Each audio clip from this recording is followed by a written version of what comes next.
Car accident के बाद मेरी लाइफ बस एक धागे पर टिकी हुई थी, लेकिन प्रेसिडेंट की वाइफ अपने व्हाइट मूनलाइट के साथ बाहर गई हुई थी और वो आधे महीने बाद हॉस्पिटल आती है, मुझे फिर से रेड करने की तैयारी में। उसे लगता है कि मैं पहले की तरह उससे बहुत बड़ा तमाशा करूंगा, जिस पर मैं बस हॉस्पिटल बेड पर बैठा उसे कंफ्यूज होकर देखता हूँ और पूछता हूँ, आप कौन हैं? यह सुनकर यान रियुक्स्यू का दिल अचानक घबरा जाता है। Big sister, brother in law, ठीक है? जिस पर यान रियुक्स्यू अपनी आईब्रोज सिकोड़ती है, मोबाइल फोन पकड़े उसका हाथ रुक जाता है और उसकी आवाज भी थोड़ी हिल जाती है। नहीं, तुम्हारे ब्रदर इन लॉ, उसने कोई ट्रबल नहीं किया। जिस पर सामने से आवाज आती है, हॉट सर्च तो फट रहा है, मैंने आज ही बड़ी मुश्किल से उसे दबाया है। इतनी बड़ी बात हो गई, फिर भी ब्रदर इन लॉ ने कोई रिएक्शन नहीं दिया। यह सुनकर यान रुओशुआई काफी देर तक चुप रहती है, फिर धीरे से बोलती है, तुम्हारे ब्रदर इन लॉ कह रहे हैं कि उन्हें एमनेशिया हो गया है, वो मुझे याद नहीं कर रहे। फोन के दूसरी तरफ यान रुओशुआंग भी सुनकर शॉक हो जाती है। सिस्टर, इस बार तुम सच में बहुत ज्यादा आगे निकल गई। और वैसे भी brother in law car accident के बाद कोमा में थे, 80% चांस है कि उनके ब्रेन पर चोट लगी हो, लेकिन ये एमनेशिया फेक नहीं लग रहा, तुम्हें जल्दी से होंग होंग जाना चाहिए। जिस पर यान रियुक्स्यू पहली बार रियलाइज करती है कि हर बार पहले मैं ही उससे लड़ाई करता था, मैं ही हंगामा करता था, लेकिन अब जब मैं बिल्कुल शांत हूं तो वो खुद समझ नहीं पा रही कि क्या करे। यान रुओशुआंग भी बिल्कुल स्पीचलेस हो जाती है। आखिर ये उसकी अपनी सिस्टर ही है। जिस पर वो मजबूरी में उसे आइडिया देती है, चाहे ब्रदर इन लॉ कोई ट्रबल ना करे, फिर भी तुम्हें उनके पास जाना चाहिए। सबसे जरूरी बात मिसअंडरस्टैंडिंग को खत्म करना है। करीब 20 मिनट बाद यान रोशु फोन रखती है और पास वाले वार्ड से बाहर निकलती है, जिसके बाद वो मेरे वार्ड के दरवाजे को लगातार देखती रहती है। काफी देर तक चुप खड़ी रहती है, फिर धीरे से डोर खोलकर अंदर आती है। वो जानती है कि मैं किस बात से नाराज हूं, लेकिन उसके हिसाब से वो सिर्फ मुझसे प्यार करती है। तुम कौन हो? जिस पर वो वहीं रुक जाती है। असल में मैं बिल्कुल सोया ही नहीं था। बगल वाले रूम से फोन की आवाज लगातार आ रही थी, जो मुझे इरिटेट कर रही थी। फिर बड़ी मुश्किल से सब शांत होता है और तभी कोई मेरे वार्ड में अंदर आ जाता है। लेकिन इस बार वो वांग तेजू नहीं होती, बल्कि एक बेहद खूबसूरत और ठंडी सी औरत होती है। उसकी आंखों में कोई वॉर्मथ नहीं होती और उसके पूरे शरीर से एक अजीब सी दूरी महसूस होती है। वो यान रियुक्स्यू थी। यान रोशु मुझे देखती रहती है, लेकिन मेरी आंखें उसके लिए बिल्कुल अजनबी थीं। यहाँ तक कि जब वो पहली बार मेरे घर आई थी, तब भी मैंने उसे कभी ऐसे नहीं देखा था। जिस पर उसके दिल में अचानक एक खालीपन सा फील होने लगता है। मुयुनचेंग, वो मेरे पास बैठती है और अपना पतला हाथ मेरे हाथ पर रखती है। मुयुनश्यू और मेरे बीच कुछ नहीं है, मैं सिर्फ तुम्हें पसंद करती हूँ। जिस पर मैं अपनी आंखों में एक हल्की सी हंसी लेकर उसे देखता हूँ, तो ये मेरी प्लास्टिक वाइफ है। यान ग्रुप की प्रेसिडेंट, जो हॉट सर्च में छाई हुई है, सच में मर्दों को बहलाना अच्छे से जानती है। उसकी आंखें साफ तौर पर ठंडी थीं, लेकिन फिर भी वो जबरदस्ती अपने चेहरे पर थोड़ी सॉफ्टनेस लाने की कोशिश करती है। शायद उसे लगता है कि मैं उसकी बात मान लूंगा। लेकिन कार एक्सीडेंट के बाद जब मैं उठा, तब वो कहीं दिखाई नहीं दी। ना उसका एक फोन आया, ना एक मैसेज। जबकि दूसरी तरफ उसके और मुयुनश्यू के हॉट सर्च हर जगह उड़ रहे थे। क्या उसे सच में लगता है कि हॉस्पिटल में पड़े पड़े मैं अंधा हो गया हूँ? वांग तेजू मेरे फोन को लेने की हिम्मत नहीं कर पाया था, जिस पर मैंने सब कुछ खुद देख लिया। बाहर अपने ब्रदर इन लॉ के साथ घूमने के बाद अब घर आकर अपने हस्बैंड को मनाने आई हो, सच में बहुत डिस्गस्टिंग है। मैं धीरे से अपना हाथ उसकी पकड़ से निकालता हूँ। डॉक्टर ने तुम्हें बता दिया होगा कि मुझे एमनेशिया है। इतनी बड़ी बात तुमसे छुप नहीं सकती प्रेसिडेंट यान। जिस पर मैं सामने बैठी उस आइसबर्ग ब्यूटी को देखता हूँ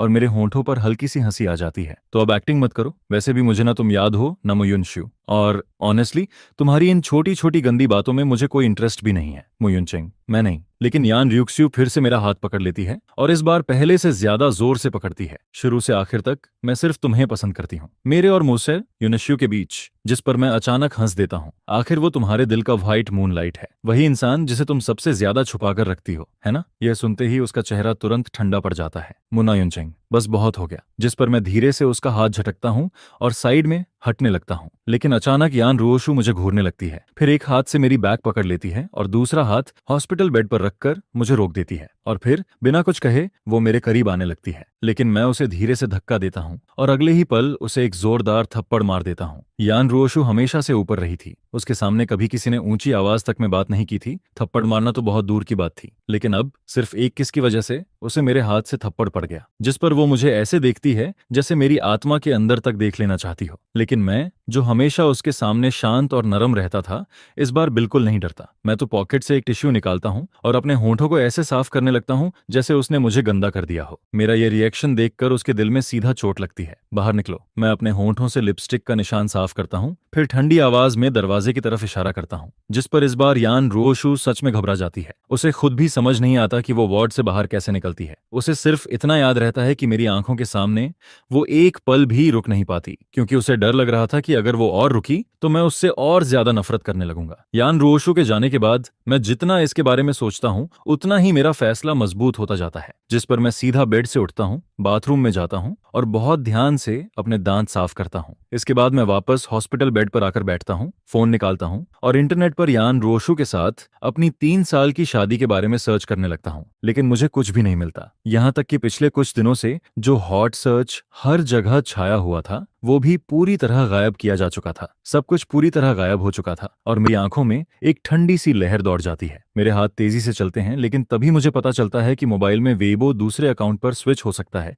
जिस पर मैं बिना सोचे तुरंत उसे बदल देता हूँ। और फिर जो वीबो पोस्ट्स मेरे सामने आती जाती हैं वो मेरी आंखों में चुभती चली जाती हैं। आज यान रियुक्स्यू और मेरी शादी की दावत है। मैंने कभी नहीं सोचा था कि वो मुझसे शादी करेगी, लेकिन शादी के बाद भी वो मो युनशु के बुलाने पर पूरे 1 महीने के लिए चली गई। आज तक मुझे समझ नहीं आया कि उसने मुझसे शादी ही क्यों की। इसके बाद एक और पोस्ट सामने आती है। वो मुझे चेकअप के लिए ले गई थी। डॉक्टर ने कहा कि मैं बिल्कुल हेल्दी हूँ, जिस पर मैंने साफ देखा कि वो राहत की सांस लेती है।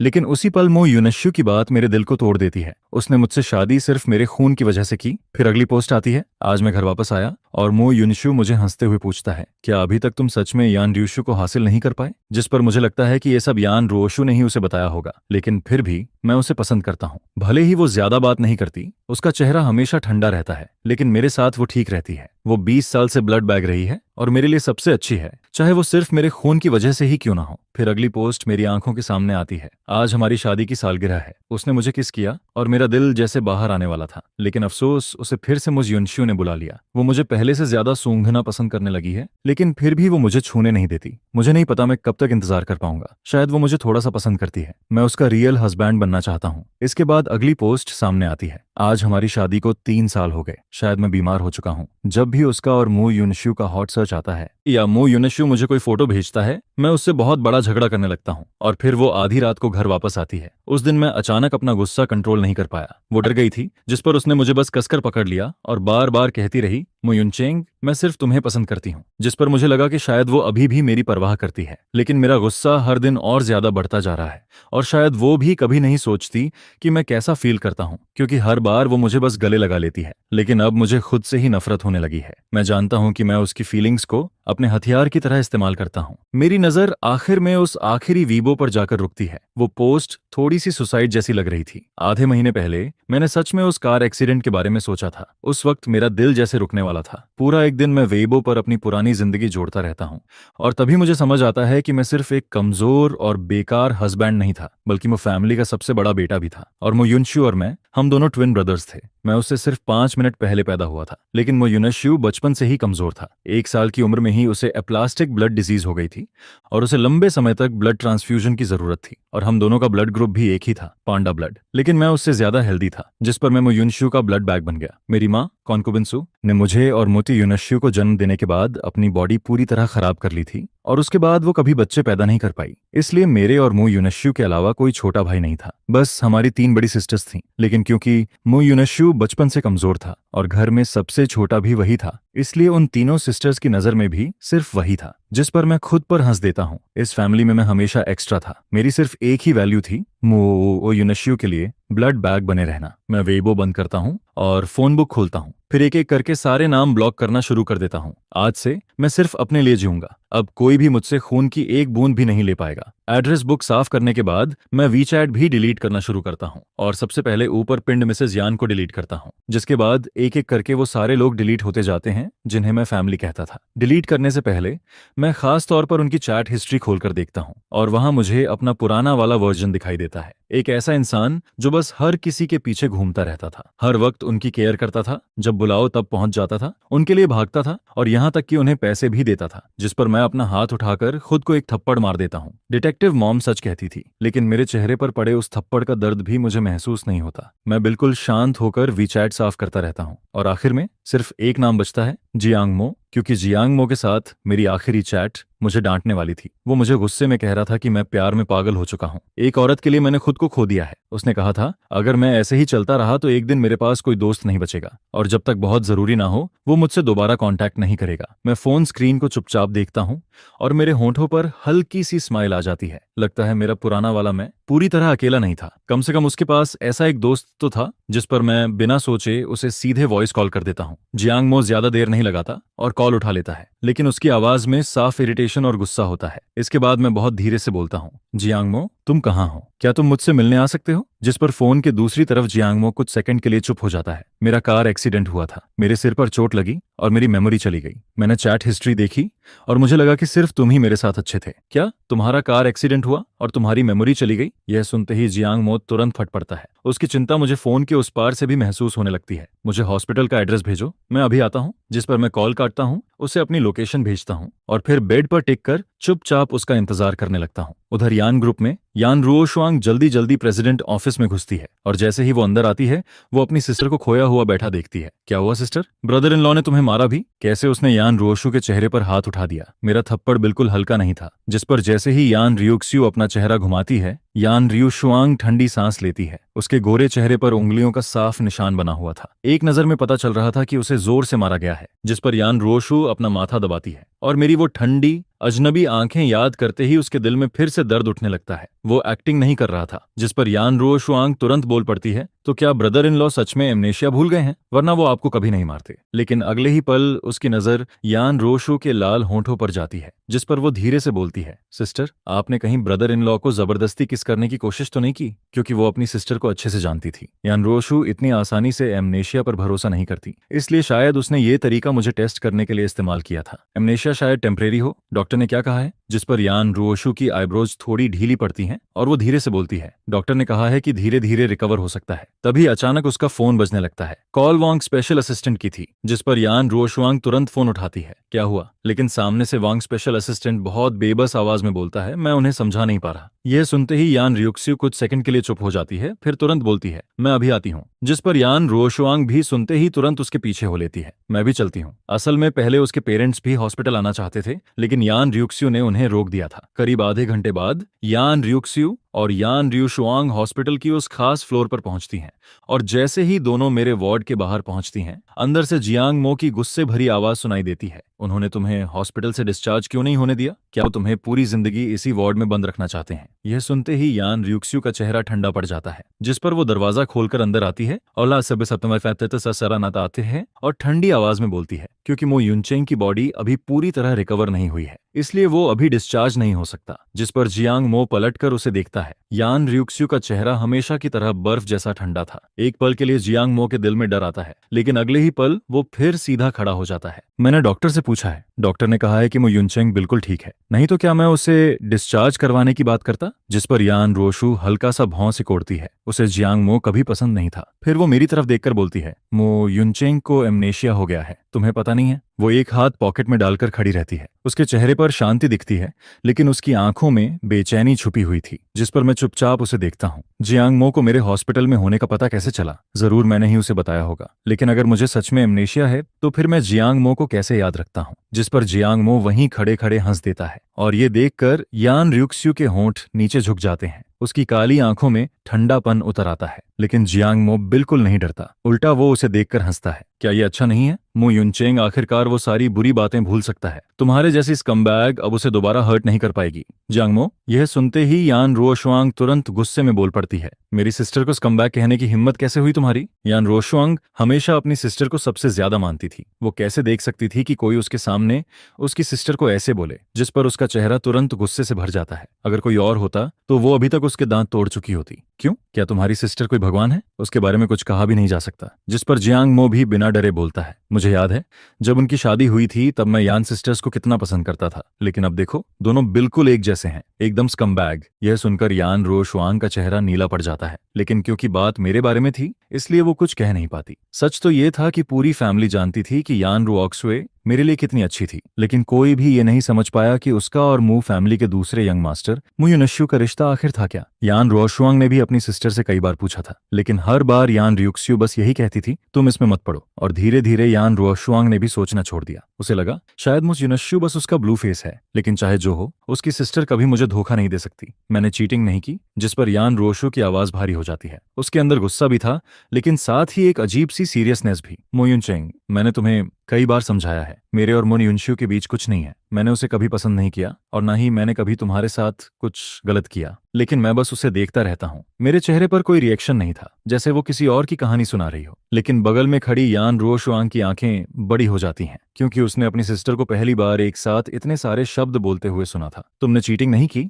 जिस पर जियांग मो ठंडी हंसी हंसता है। तो क्या तुम चाहती हो कि मैं तुम्हारे सारे हॉट सर्च एक एक करके सबके सामने खोल दूं? पिछले करीब एक साल से जियांग मो ने मुझसे बात करना लगभग बंद कर दिया था, लेकिन फिर भी वो हमेशा मुझ पर और यान रियुक्स्यू पर नजर रखती रही। इसलिए यान रियुक्स्यू और मो यूनश्यू जब जब हॉट सर्च में आए, जियांग मो सब जानती थी। बेशक शायद तुम झूठ नहीं बोल रही, शायद सच में तुम्हारा उसके साथ फिजिकल रिलेशन ना रहा हो, लेकिन तुम पागल जरूर हो। जिस पर जियांग मो फिर से हंसता है। मैं पहली बार उसके सामने तब रोया था जब हमारी शादी को 6 महीने हुए थे, और उसी दिन उसे मेरे और यान रियुक्स्यू के बारे में सब पता चला था। उस वक्त से लेकर अब तक यान रोशु की नजर कभी मेरे चेहरे से नहीं हटती, लेकिन मेरे इस ठंडे और बेपरवाह चेहरे ने उसे पहली बार सच में डरा दिया था। कौन ऐसा होता है जो शादी की रात अपने हस्बैंड को छोड़कर अपने ब्रदर इन लॉ से मिलने चला जाता है? कौन अपनी शादी की सालगिरह पर अपने हस्बैंड को छोड़कर अपने ब्रदर इन लॉ के साथ हॉस्पिटल में रहता है? और कौन तीसरी एनिवर्सरी पर अपने हस्बैंड को अकेला छोड़कर अपने ब्रदर इन लॉ के साथ बाहर चला जाता है? मो यूनचेंग का ये कार एक्सीडेंट भी आखिर तुम्हारी वजह से ही हुआ है, तुम्हारी वजह से।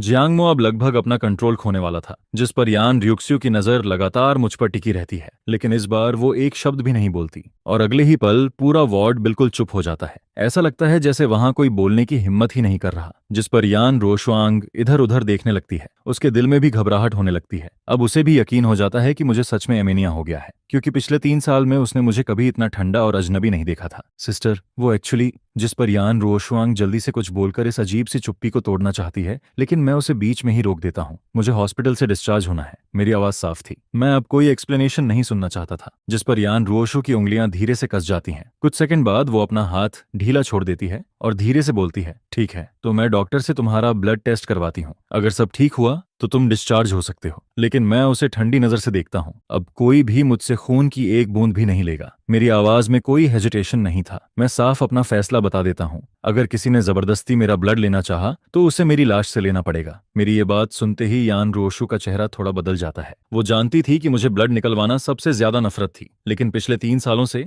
हर 6 महीने में वो मुझे बहला फुसलाकर ब्लड टेस्ट के लिए ले जाती थी, और हर बार ब्लड निकलवाने के बाद वो मुझे अच्छे रेस्टोरेंट में खाना खिलाती थी, अपना काम छोड़कर कुछ दिन मेरे साथ रहती थी, और मैं हमेशा उसकी हर बात मान लेता था। लेकिन इस कार एक्सीडेंट और एमनेशिया के बाद जैसे मैं पूरी तरह बदल गया था। जिस पर यान रोशु कुछ भी समझ नहीं पाती। एमनेशिया में यादें जाती हैं, लेकिन क्या किसी का पूरा स्वभाव भी इतना बदल सकता है? मैं ब्रदर इन लॉ की बात मानती हूँ। जिस पर यान रोशुआंग जल्दी से बोलती है। वो हॉस्पिटल में दोनों को लड़ते हुए नहीं देखना चाहती थी। वैसे भी उसने कभी मुझे और यान रियुक्स्यू को लड़ते नहीं देखा था। आखिर में यान रियुक्स्यू मेरी तरफ देखकर धीरे से बोलती है, ठीक है, तुम्हारे लिए। और फिर वो आखिरकार मान जाती है। मैं अभी डिस्चार्ज के पेपर्स करवा देती हूँ। यह सुनते ही जियांग मो की आंखें बड़ी हो जाती हैं। उसे यकीन ही नहीं होता कि यान रोशु सच में मेरी बात मान गई। जिस पर वो मन ही मन सोचता है, मो यूनचेंग, अगर अब भी तुम नहीं संभले तो फिर कभी नहीं संभलोगे। 3 साल की बिना प्यार वाली शादी क्या काफी नहीं थी ये समझने के लिए कि ये औरत अंदर से कितनी खराब है? उसकी सारी नरमी, उसका सारा प्यार, सब सिर्फ दिखावा था। लेकिन जब तक यान रियुक्सुए पलटकर वार्ड से बाहर जाती है, मेरे चेहरे पर कोई रिएक्शन नहीं आता। अब मैं उसके बारे में कुछ भी सोचना नहीं चाहता था। जिस पर जियांग मो आखिरकार चैन की सांस लेता है। बहुत बढ़िया, अब जाकर तुम सच में खड़े हुए हो मो यूनचेंग। आदमी को ऐसा ही होना चाहिए, वरना पूरी जिंदगी औरतें उसे दबाकर रखती हैं। लेकिन यान रोशु अभी बाहर डिस्चार्ज की फॉर्मेलिटीज करने गई ही थी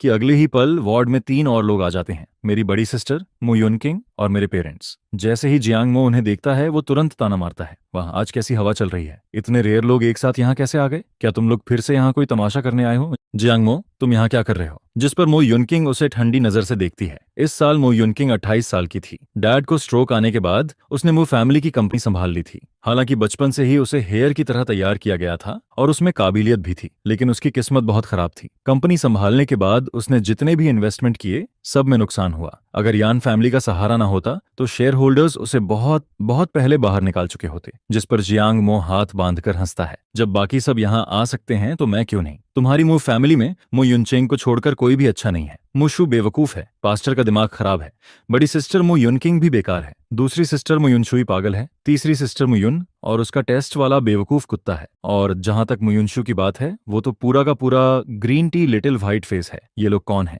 जिस पर मैं कंफ्यूज होकर उन्हें देखता हूँ। हालांकि मैं समझ चुका था कि ये मेरे फैमिली वाले हैं, लेकिन जियांग मो मेरी मेमोरी लॉस का फायदा उठाकर और भी ज्यादा बातें करने लगता है। मुयुनचेंग, ये तुम्हारी फैमिली है, पिछले 3 सालों से ये रोज तुमसे पैसे लेते रहे हैं, और जब भी मौका मिलता है तुम्हें यान फैमिली से वापस बुलाकर अपने घर ले जाते हैं। फिर तुमसे चाय बनवाते हैं, पानी मंगवाते हैं, खाना बनवाते हैं, बर्तन धुलवाते हैं। ये लोग पूरे के पूरे वैम्पायर हैं। जिस पर मैं बहुत सीरियस होकर पूछता हूँ, तो क्या वो फैमिली बहुत गरीब है? मेरे सवाल पर जियांग मो एक पल के लिए रुक जाता है, क्योंकि पहले वो मुझे अपने अंकल के वेस्टर्न रेस्टोरेंट में काम करने और पैसे कमाने के लिए ले जाता था, और तब उसे बहुत अजीब लगता था, क्योंकि पहली बार जब उसने मेरे पेरेंट्स और मेरी 3 सिस्टर्स को देखा, वो सब महंगे कपड़े पहने हुए थे, और वो लोग मु युनशु को रेस्टोरेंट में खाना खिलाने आए थे। उन्होंने मुझे तुरंत पहचान लिया था, लेकिन मु युनशु ने वहां थोड़ा रोना धोना किया, जिस पर पूरी फैमिली मुझे ही डांटने लगी कि मैं उन्हें शर्मिंदा कर रहा हूं। और मुझे याद है उस दिन मैंने सीधे मु युनशु के सिर पर काला ऑयल डाल दिया था। बाद में सुना मु युनशु को लोगों ने मारा और वो हॉस्पिटल पहुंच गया, जिस पर मैं इतना खुश हुआ था कि मैंने एक्स्ट्रा खाना खाया था। जब मूब फैमिली ओल्ड मास्टर के हाथ में थी तब वो सच में एक बड़ी फैमिली थी।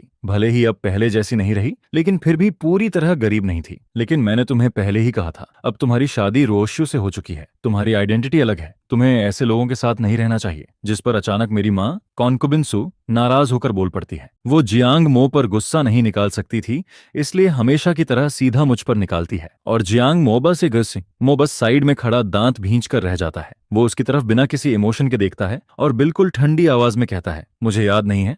जिसे सुनकर सु कॉन्कुबिन एक पल के लिए वहीं रुक जाती है और फिर उसका गुस्सा तुरंत भड़क उठता है। वो तेज आवाज में कहती है, तुम्हारा एक ऐसा एटीट्यूड है, मैं तुम्हारी माँ हूं और तुम मुझसे ऐसे बात करते हो। जिस पर तभी वार्ड का डोर खुलता है और डिस्चार्ज प्रोसेस पूरा करके यान रोशु अंदर आती है। वो सामने का माहौल देखते ही हल्का सा फ्राउन करती है और फिर एक कदम आगे बढ़कर मुझे अपने पीछे प्रोटेक्ट कर लेती है, जिस पर सुफाई के चेहरे पर तुरंत स्माइल आ जाती है। वो जल्दी से कहती है, रोशु युनशु अभी फोन पर भी तुम्हें याद कर रही थी। यह कहते हुए वो यान र्यूक्स्यू से हाथ मिलाने के लिए आगे बढ़ती है, लेकिन यान र्यूक्स्यू बिना कुछ कहे अपना हाथ आगे बढ़ाकर जियांग मो को अपनी तरफ खींच लेती है और उसे अपने सामने खड़ा कर देती है, जिससे सुफाई वहीं रुक जाती है। जिस पर यान रोशुआंग मेरे जीजा का चेहरा देखकर हल्का सा मुस्कुराती है और बीच में हवा में रुके सु कॉन्कुबिन के हाथ को पोलिटली शेक करके छोड़ देती है। आखिर वो भी यान फैमिली की यंग लेडी होती है। इसके बाद मो युनकिंग खुद को रोक नहीं पाती और ताना मारते हुए कहती है, मिस्टर यान, आपने जियांग मो जैसे आदमी को अपने पास कैसे रख लिया? जिस पर यान र्यूक्स्यू उसकी तरफ ठंडी नजरों से देखती है और बिना किसी इमोशन के कहती है, मेरा हस्बैंड जिससे चाहेगा उससे मिलेगा। यह सुनकर जियांग मो के दिल को जैसे इंस्टेंट रिलीफ मिलता है। वो कुछ बोलने ही वाली होती है, लेकिन मैं धीरे से उसकी रिस्ट पकड़ लेता हूँ। फिर मैं शांत आवाज में कहता हूँ, जियांग मो, ऐसे लोगों के साथ अपनी जुबान वेस्ट मत करो जो उसके लायक ही नहीं है। जिस पर जियांग मो पहले तो सोचती है कि मैं फिर से किसी सेलिब्रिटी की तरह ड्रामेटिक बात करने वाला हूँ, लेकिन मेरी बात सुनते ही वो अचानक हंस पड़ती है। उसे लगने लगता है कि मेमोरी लॉस के बाद मैं पहले से कहीं ज्यादा अच्छा हो गया हूँ। यहाँ तक कि वो दिल ही दिल में चाहती है कि मुझे कभी कुछ याद ही ना आए। इसके बाद, ताकि ये वैम्पायरस मुझे दोबारा अपने जाल में न फंसा पाए, मैं जियांग मो को थोड़ा शांत करता हूँ। फिर मैं सामने खड़े मो फैमिली की तरफ देखता हूँ, जो यान र्यूक्स्यू की वजह से गुस्से में होने के बाद भी कुछ बोल नहीं पा रहे होते हैं। फिर मैं धीरे लेकिन साफ आवाज में कहता हूँ, मैं इतने सालों से मो युनशु से बंधा हुआ था, लेकिन अब ये रिश्ता खत्म करने का टाइम आ गया है, और जहां तक जन्म देने वाली बात है उसका हिसाब मेरी वाइफ पहले ही पैसे देकर चुका चुकी है। आगे से हम सब अपने अपने रास्ते चलते हैं और दोबारा कभी हमसे कांटेक्ट मत करना। जिसे सुनकर सु कॉन्कुबिन वहीं खड़े खड़े रोने लगती है। वो कांपती हुई आवाज में कहती है, ठीक है, अब तुम्हारे पंख निकल आए हैं, इसलिए तुम अपनी ही माँ से रिश्ता तोड़ना चाहते हो। मैंने तुम्हें 10 महीने पेट में रखा था। तुम्हें और मुटोसे युनशु को जन्म देने के बाद मैं दोबारा कभी माँ नहीं बन पाई। मुशुरेन ने तो 5 बच्चों को जन्म दिया, लेकिन मैं फिर भी एक और बच्चा चाहती थी। यह सुनते ही कि वो अब कभी बच्चा पैदा नहीं कर सकती, जियांग मो खुद को रोक नहीं पाती और अचानक जोर से हंस देती है। हालांकि मुझे अपने और जियांग मो के बीच की पुरानी बातें याद नहीं होती हैं और अभी तक मुझे डिटेल में कुछ जानने का मौका भी नहीं मिला था, लेकिन मैं साफ फील करता हूँ कि जियांग मो बिना कुछ सोचे हमेशा मेरी साइड लेती है। जिस पर सु कॉन्कुबिन आखिरकार अपना गुस्सा नहीं रोक पाती और तेज कदमों से जियांग मो की तरफ बढ़ने लगती है। लेकिन इससे पहले कि वो कुछ कर पाती, मैं बिना सोचे जियांग मो को अपने पीछे प्रोटेक्ट कर लेता हूँ और फिर उसकी तरफ देखकर ठंडी आवाज में वार्निंग देता हूँ, अगर तुमने इसे छूने की भी कोशिश की तो मैं तुम्हें इसकी कीमत जरूर चुकवाऊंगा। आखिर अब मैं यान रुओशु का लीगल हस्बैंड होता हूँ। भले ही वो एक स्कमबैग हो, लेकिन कम से कम वो मुझे पैसा, सपोर्ट और फेस देती है। जिस पर यान रुओशु का चेहरा भी इंस्टेंटली ठंडा पड़ जाता है। उसके पूरे बॉडी से ऐसा प्रेशर निकलता है जैसे रूम का टेम्परेचर फ्रीजिंग पॉइंट तक गिर गया हो। फिर वो काली आंखों से मुजू फैमिली की तरफ देखती है और एक एक शब्द पर जोर देते हुए कहती है, सब लोग यहां से निकल जाओ। उसकी आवाज बिल्कुल वही होती है जो वो हमेशा मो फैमिली से बात करते वक्त इस्तेमाल करती है।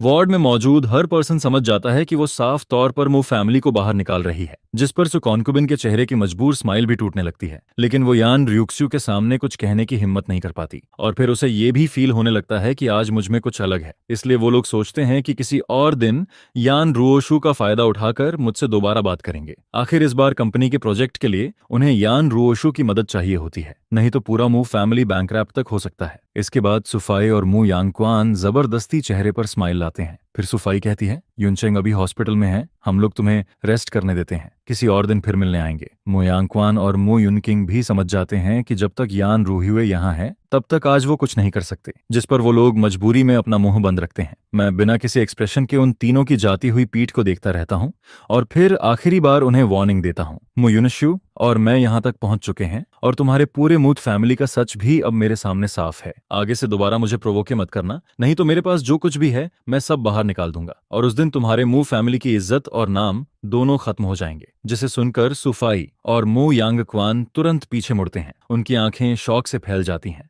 वहीं मू युनकिंग भी मुझे हैरानी से देखने लगती है। उसे यकीन ही नहीं होता कि मैं उसे और अपने पेरेंट्स को थ्रेटन करने की हिम्मत कर सकता हूँ। जिस पर मो यांगक्वान का चेहरा बिल्कुल सफेद पड़ जाता है। वो ऐसा दिखता है जैसे उसे वहीं हार्ट अटैक आने वाला हो। लेकिन जब वो तीनों यान रियुक्स्यू के ठंडे चेहरे को देखते हैं तो आखिर में डरकर जल्दी जल्दी वार्ड से बाहर निकल जाते हैं। इसके बाद जियांग मो इस पूरी बात को लेकर और भी कंफ्यूज्ड हो जाती है। वो मुझे ऐसे देखने लगती है जैसे उसके सामने अचानक कोई नया इंसान खड़ा हो गया हो। फिर वो पूछती है, मू युनचेंग, तुम्हारे पास ऐसा कौन सा हैंडल है जिससे वो लोग ऐसे डर गए जैसे उन्होंने कोई घोस्ट देख लिया हो? जिस पर मैं आंखें घुमाते हुए धीरे से कहता हूँ, कुछ खास नहीं, बस पिछले 3 सालों में उन्होंने मुझसे जो पैसे लिए हैं उन्हीं के ट्रांसफर रिकॉर्ड्स हैं। और फिर मैं मन ही मन एक लंबी सांस लेता हूँ, क्योंकि मैं नहीं चाहता था कि जियांग मो को मेरे और मो युनश्यू के ब्लड रिलेशन के बारे में पता चले। उसका टेम्पर बहुत ज्यादा फायरी होता है। अगर उसे ये सब पता चल गया तो वो पूरा आसमान सिर पर उठा देगी और मैं किसी भी हालत में ऐसा नहीं चाहता था। यान रोशो के साथ मेरे बस 3 साल जुड़े हुए थे और मैंने अपनी इस प्लास्टिक वाइफ से एक दिन भी प्यार नहीं किया था। लेकिन ममा फैमिली पिछले 20 सालों से मेरी लाइफ में उलझी हुई थी। ये सोचकर मैं अपने दिल को शांत करता हूँ और फिर कहता हूँ, चलो। इसके बाद मैं पहले ही क्विल्ट हटाता हूँ, नीटली बेड से उतरता हूँ और अपने शूज पहन लेता हूँ। जिस पर यान रोशु धीरे से मेरा नाम लेती है, मू युनचेंग। लेकिन जब से वो वार्ड में आई थी मैंने एक बार भी उसकी तरफ नहीं देखा था, जिसे देखकर उसके दिल में ऐसा दर्द होता है जैसे किसी ने नाइफ से काट दिया हो। जिस पर जियांग मो भी सिर खुजलाता है, फिर जल्दी से अपना बैग उठाता है और मेरे पीछे पीछे निकल जाता है। वहीं यान रुओशुआंग भी समझ जाती है कि मामला अब काफी बड़ा हो चुका है। जिस पर वो बेचैन होकर कहती है, सिस्टर आप पहले ब्रदर इन लॉ को वापस लेकर जाओ, मैं अभी मॉम डैड को कॉल करती हूँ। इसके बाद यान रोशु धीरे से खड़ी होती है। उसका बॉडी हल्का सा स्टिफ हो जाता है और फिर वो मुड़कर वार्ड से बाहर चली जाती है। फिर मैं रोल्स रॉयस में बिल्कुल सीधा बैठा होता हूँ और पूरे रास्ते बस यही सोचता रहता हूँ कि घर पहुंचकर यान रोशु से डिवोर्स कैसे लेना है। कार के अंदर पूरा सन्नाटा होता है, ड्राइवर भी कुछ नहीं बोलता और एटमॉस्फेयर इतना हैवी होता है कि कोई ठीक से सांस तक नहीं ले पाता। हॉस्पिटल से विला तक का आधा घंटा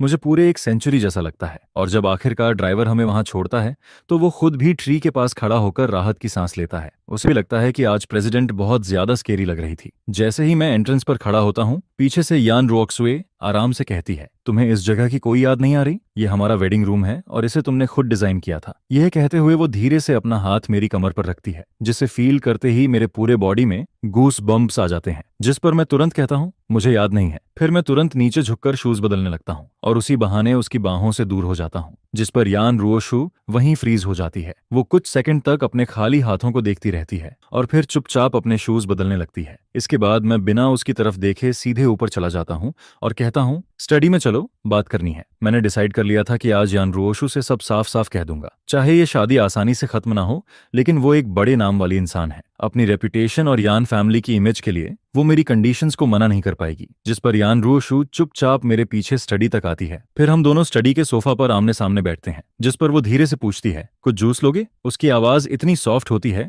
जैसे उसमें से पानी टपक रहा हो, लेकिन मैं बिना इमोशन के कहता हूँ नहीं। और फिर मैं सीधे पॉइंट पर आता हूँ, यान रोशु, हमें डिवोर्स लेना है। जिसे सुनते ही उसकी गोद में रखे हाथ अचानक कस जाते हैं। वो मेरी तरफ देखती रहती है, लेकिन कुछ देर तक उसके मुंह से एक शब्द भी नहीं निकलता। फिर मैं कहता हूँ, तुम और यूनशु ऐसे कब तक चलते रहोगे? ये सब अब खत्म होना चाहिए। मैं बस इतना ही बोलता हूँ, और अगले ही सेकंड वो अचानक मुझे अपनी बाहों में कसकर पकड़ लेती है। वो घबराई हुई आवाज में कहती है, मुयुनचेंग, मैं तुम्हारी हूँ, सिर्फ तुम्हारी। मेरा यूनशु से कोई रिलेशन नहीं है। उसकी डिप्रेशन, उसका सुसाइड करने का इमेजिनेशन, ये सब मैं कंट्रोल नहीं कर सकती। उसकी आवाज हेल्पलेसनेस से भरी हुई होती है, जिस पर मैं उसकी बाहों में दबा हुआ कहता हूँ, यान रोशु, पहले मुझे छोड़ो, मेरी रिब्स टूटने वाली हैं। लेकिन वो मुझे छोड़ती नहीं है। जब तक मैं जोर से नहीं कहता कि मैं सांस नहीं ले पा रहा, तब तक वो मुझे वैसे ही पकड़े रहती है। जिस पर वो थोड़ा ढीला छोड़ती है, लेकिन फिर भी मुझे पकड़े रहती है। फिर वो धीरे से पूछती है, तो तुमने डिवोर्स का आइडिया छोड़ दिया है, राइट? जिस पर मैं कुछ बोल पाऊं उससे पहले ही वो और जोर से मुझे पकड़ लेती है और कहती है,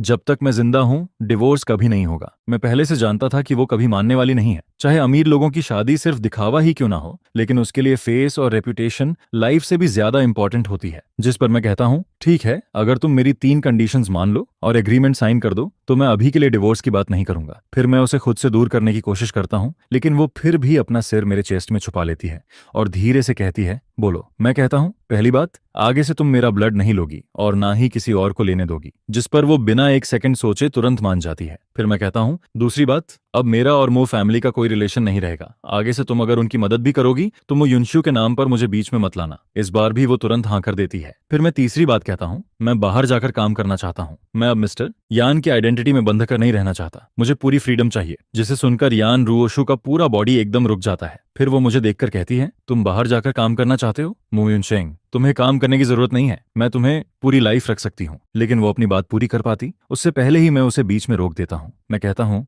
मैं तुम्हारे पैसे पर पलकर किसी वेस्ट की तरह नहीं जीना चाहता। जिस इंसान का सब कुछ किसी और के हाथ में होता है, वो कभी अपनी मर्जी से कुछ नहीं कर पाता। वो फैमिली लालची है और तुमने हमेशा पैसे से मुझे दबाने की कोशिश की है। फिर मैं उसकी आंखों में देखकर कहता हूँ, अगर तुम मेरी तीनों कंडीशंस मानती हो तो एग्रीमेंट तैयार करो, और ध्यान रहे वो फेयर होना चाहिए। जिस पर यान रोशु मुझे कुछ देर तक चुपचाप देखती रहती है। फिर अचानक वो सिर झुकाकर मेरी खुशबू फील करने लगती है और फिर धीरे से कहती है, क्या एग्रीमेंट में एक और कंडीशन ऐड करूं कि तुम मुझे टच नहीं करने दोगे? जिस पर मैं तुरंत स्ट्रेट फेस बनाकर उसे अपने से दूर कर देता हूं। तब जाकर उसे याद आता है कि मुझे एमनेशिया है और अब मैं उसे अपने पास आने भी नहीं देना चाहता। जिस पर वो धीमी आवाज में कहती है, हम हस्बैंड वाइफ, मैं तुम्हें हक भी नहीं कर सकती? मैं उसकी तरफ देखकर हल्का सा हंसता हूँ और कहता हूँ, हस्बैंड वाइफ, क्या तुम्हें सच में ऐसा लगता है? इसके बाद मैं बस इतना कहता हूँ, एग्रीमेंट तैयार करो, फिर मुझे साइन करने के लिए देना। और फिर मैं बिना पीछे देखे स्टडी से बाहर निकल जाता हूँ। जिस पर यान रोशु वहीं बैठी रहती है। वो एग्रीमेंट और लॉयर के बारे में सोचने लगती है, लेकिन जब वो थोड़ी देर बाद रूम में वापस आती है तो देखती है कि मैंने डोर अंदर से लॉक कर दिया है। जिस पर वो कुछ सेकंड तक बस डोरनॉब को देखती रहती है और शायद पहली बार उसे समझ आता है कि अब मैं पहले वाला मुकास टेरी युनचेंग नहीं रहा। यान रोशु को खुद पर ही गुस्सा आने लगता है कि उसने पहले इतना स्ट्रॉन्ग डोर आखिर क्यों लगवाया था। फिर आखिर में वो दांत भींचकर डिसाइड करती है कि वो बगल वाले बेडरूम की विंडो से अंदर आएगी। उधर मैं उसे इग्नोर करके सोने की कोशिश करता हूँ, लेकिन उसके बिना उसे बिल्कुल भी नींद नहीं आती। फिर मैं चुपचाप शॉवर लेता हूँ, बाल सुखाता हूँ और क्लोजेट के पास जाकर खड़ा हो जाता हूँ। सामने पूरा कैबिनेट महंगे कपड़ों से भरा हुआ होता है, जिसे देखकर मुझे फील होता है कि मटेरियल चीजों के मामले में यान रोक्सुए सच में काफी जेनरस है। मू फैमिली जैसे वैम्पायर से तो वो फिर भी बेहतर है। कम से कम वो पहले शुगर देती है और बाद में खून लेती है। लेकिन मैंने पहले ही डिसाइड कर लिया था कि अब मैं दोबारा उसके हाथों मैनिपुलेट नहीं होऊंगा। जिस पर मैं उसके सारे कपड़े निकालकर एक बड़े सूटकेस में भर देता हूँ और उसे दरवाजे तक धकेल देता हूँ। फिर मैं डोर खोलता हूँ, सूटकेस को बाहर फेंक देता हूँ और दोबारा दरवाजा लॉक कर देता हूँ। ये सब करने के बाद मुझे थोड़ा सुकून फील होता है। फिर मैं बेड पर लेट जाता हूँ और सोने की कोशिश करने लगता हूँ। तभी जब मेरी आंख लगने ही वाली होती है, तभी अचानक बालकनी की तरफ से आवाज आती है। जिस पर मैं तुरंत उठकर बैठ जाता हूँ और सावधानी से बालकनी की तरफ देखने लगता हूँ। साथ ही मेरा हाथ अपने आप लैंप की तरफ चला जाता है, लेकिन जैसे ही वो शैडो बेड के पास आती है, मुझे तुरंत उसका जाना पहचाना परफ्यूम फील हो जाता है। फिर यान रोशु आराम से कहती है, तुम अभी तक सोए नहीं? यह कहते हुए वो खुद ही क्विल्ट उठाती है और सीधे बेड में आकर लेट जाती है। जिस पर मैं उसे घूरते हुए कहता हूँ, तुम अंदर कैसे आई? मेरे दिल में उसी वक्त गुस्सा भर जाता है, क्योंकि साफ था कि मैंने पहले उसे बहुत ज्यादा सिर चढ़ा दिया था। पहले वाला मैं कभी रूम लॉक नहीं करता था, मैं हमेशा उसकी वेट करता था और वो आते ही खुद उसे हक करके सो जाता था। जिस पर यान रोशु फिर से मुझे हक करने के लिए हाथ बढ़ाती है, लेकिन मैं तुरंत उसका हाथ झटक देता हूँ। फिर मैं चिढ़कर कहता हूँ, लगता है एग्रीमेंट में चौथी कंडीशन भी ऐड करनी पड़ेगी, जिसे सुनते ही उसे तुरंत समझ आ जाता है कि मैं क्या कहना चाहता हूँ। फिर वो धीरे से कहती है, मैं हर रात तुम्हें हक करके ही सोती हूँ, अचानक ऐसे मुझे नींद नहीं आती। जिस पर मैं हंसकर कहता हूँ, जब तुम युनश्यु को हक करती थी तब तो तुम्हें नींद आ जाती थी ना, वेडिंग नाइट पर भी तुम उसी के पास भागी थी। फिर यान रोशु तुरंत कहती है, मैंने कभी किसी और को हक नहीं किया, मैंने अपनी पूरी लाइफ में सिर्फ तुम्हें हक किया है। लेकिन मैं उसकी तरफ देखकर ठंडे अंदाज में कहता हूँ, मुझे छोड़ो, अभी मैं तुमसे बहुत इरिटेट हूँ। जिस पर वो अचानक और जोर से मेरा हाथ पकड़ लेती है और कहती है, मैं कसम खा सकती हूँ, पहले तुम हमेशा मुझ पर ट्रस्ट करते थे,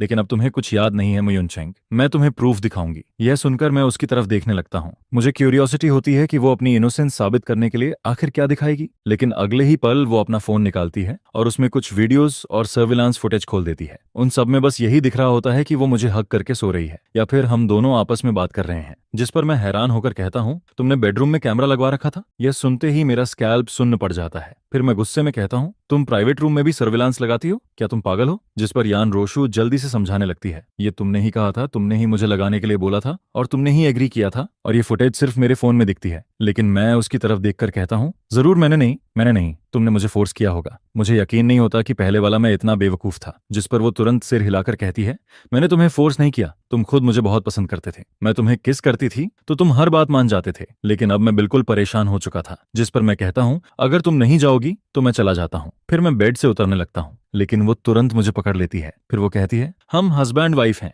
हमें साथ में सोना चाहिए, अलग अलग रूम में सोने से रिलेशनशिप खराब होता है। जिस पर मैं हंसकर कहता हूँ, फेक कपल किस रिलेशनशिप की बात करते हैं? लेकिन मैं अंदर ही अंदर जानता था कि अभी उससे पूरी तरह लड़ना सही नहीं होगा। आखिर अभी मैं कमजोर था और उसने अभी अभी प्रॉमिस किया था कि वो मेरा ब्लड नहीं लेगी। इसलिए मैं मौका देखकर कहता हूँ, अगर तुम्हें यहीं सोना है तो चुपचाप एक तरफ लेटो, नहीं तो बाहर निकल जाओ। फिर मैं उसे इरिटेट होकर हल्का सा धक्का देता हूँ, जिस पर यान रियुक्स्यु तुरंत मेरी बात मान जाती है और मुझे पकड़कर चुपचाप लेट जाती है। रूम में तुरंत अंधेरा हो जाता है, लेकिन वो मुझे इतनी जोर से पकड़े रहती है कि मुझे फील होने लगता है कि मैंने बहुत कम कपड़े पहने हुए हैं। जिस पर मैं तुरंत बहाना बनाता हूँ, मुझे वॉशरूम जाना है। यह सुनकर वो शक भरी नजरों से मुझे देखती है। उसे लगता है कि शायद मैं भागने वाला हूँ, लेकिन आखिर में वो मुझे छोड़ देती है। जिस पर मैं तुरंत क्लोजेट की तरफ भागता हूँ और वहां से एक फुल स्लीव्स वाला पजामा निकाल लेता हूँ। फिर मैं खुद को सिर से लेकर पैर तक ढक लेता हूँ और दोबारा बेड पर जाकर लेट जाता हूँ। जिस पर यान रोशु जैसे ही मुझे देखती है और नोटिस करती है कि मैंने लॉन्ग स्लीव्स वाला पजामा पहन लिया है, उसका चेहरा उसी वक्त डार्क हो जाता है। उसकी आंखें भी थोड़ी कॉम्प्लिकेटेड हो जाती हैं, लेकिन इसके बाद भी वो मुझे अपनी बाहों में पकड़कर सो जाती है। अगली सुबह जैसे ही मेरी आंख खुलती है, सबसे पहले मुझे यान रोशु का चेहरा दिखाई देता है। सोते वक्त उसके चेहरे पर हमेशा वाली कोल्डनेस नहीं होती,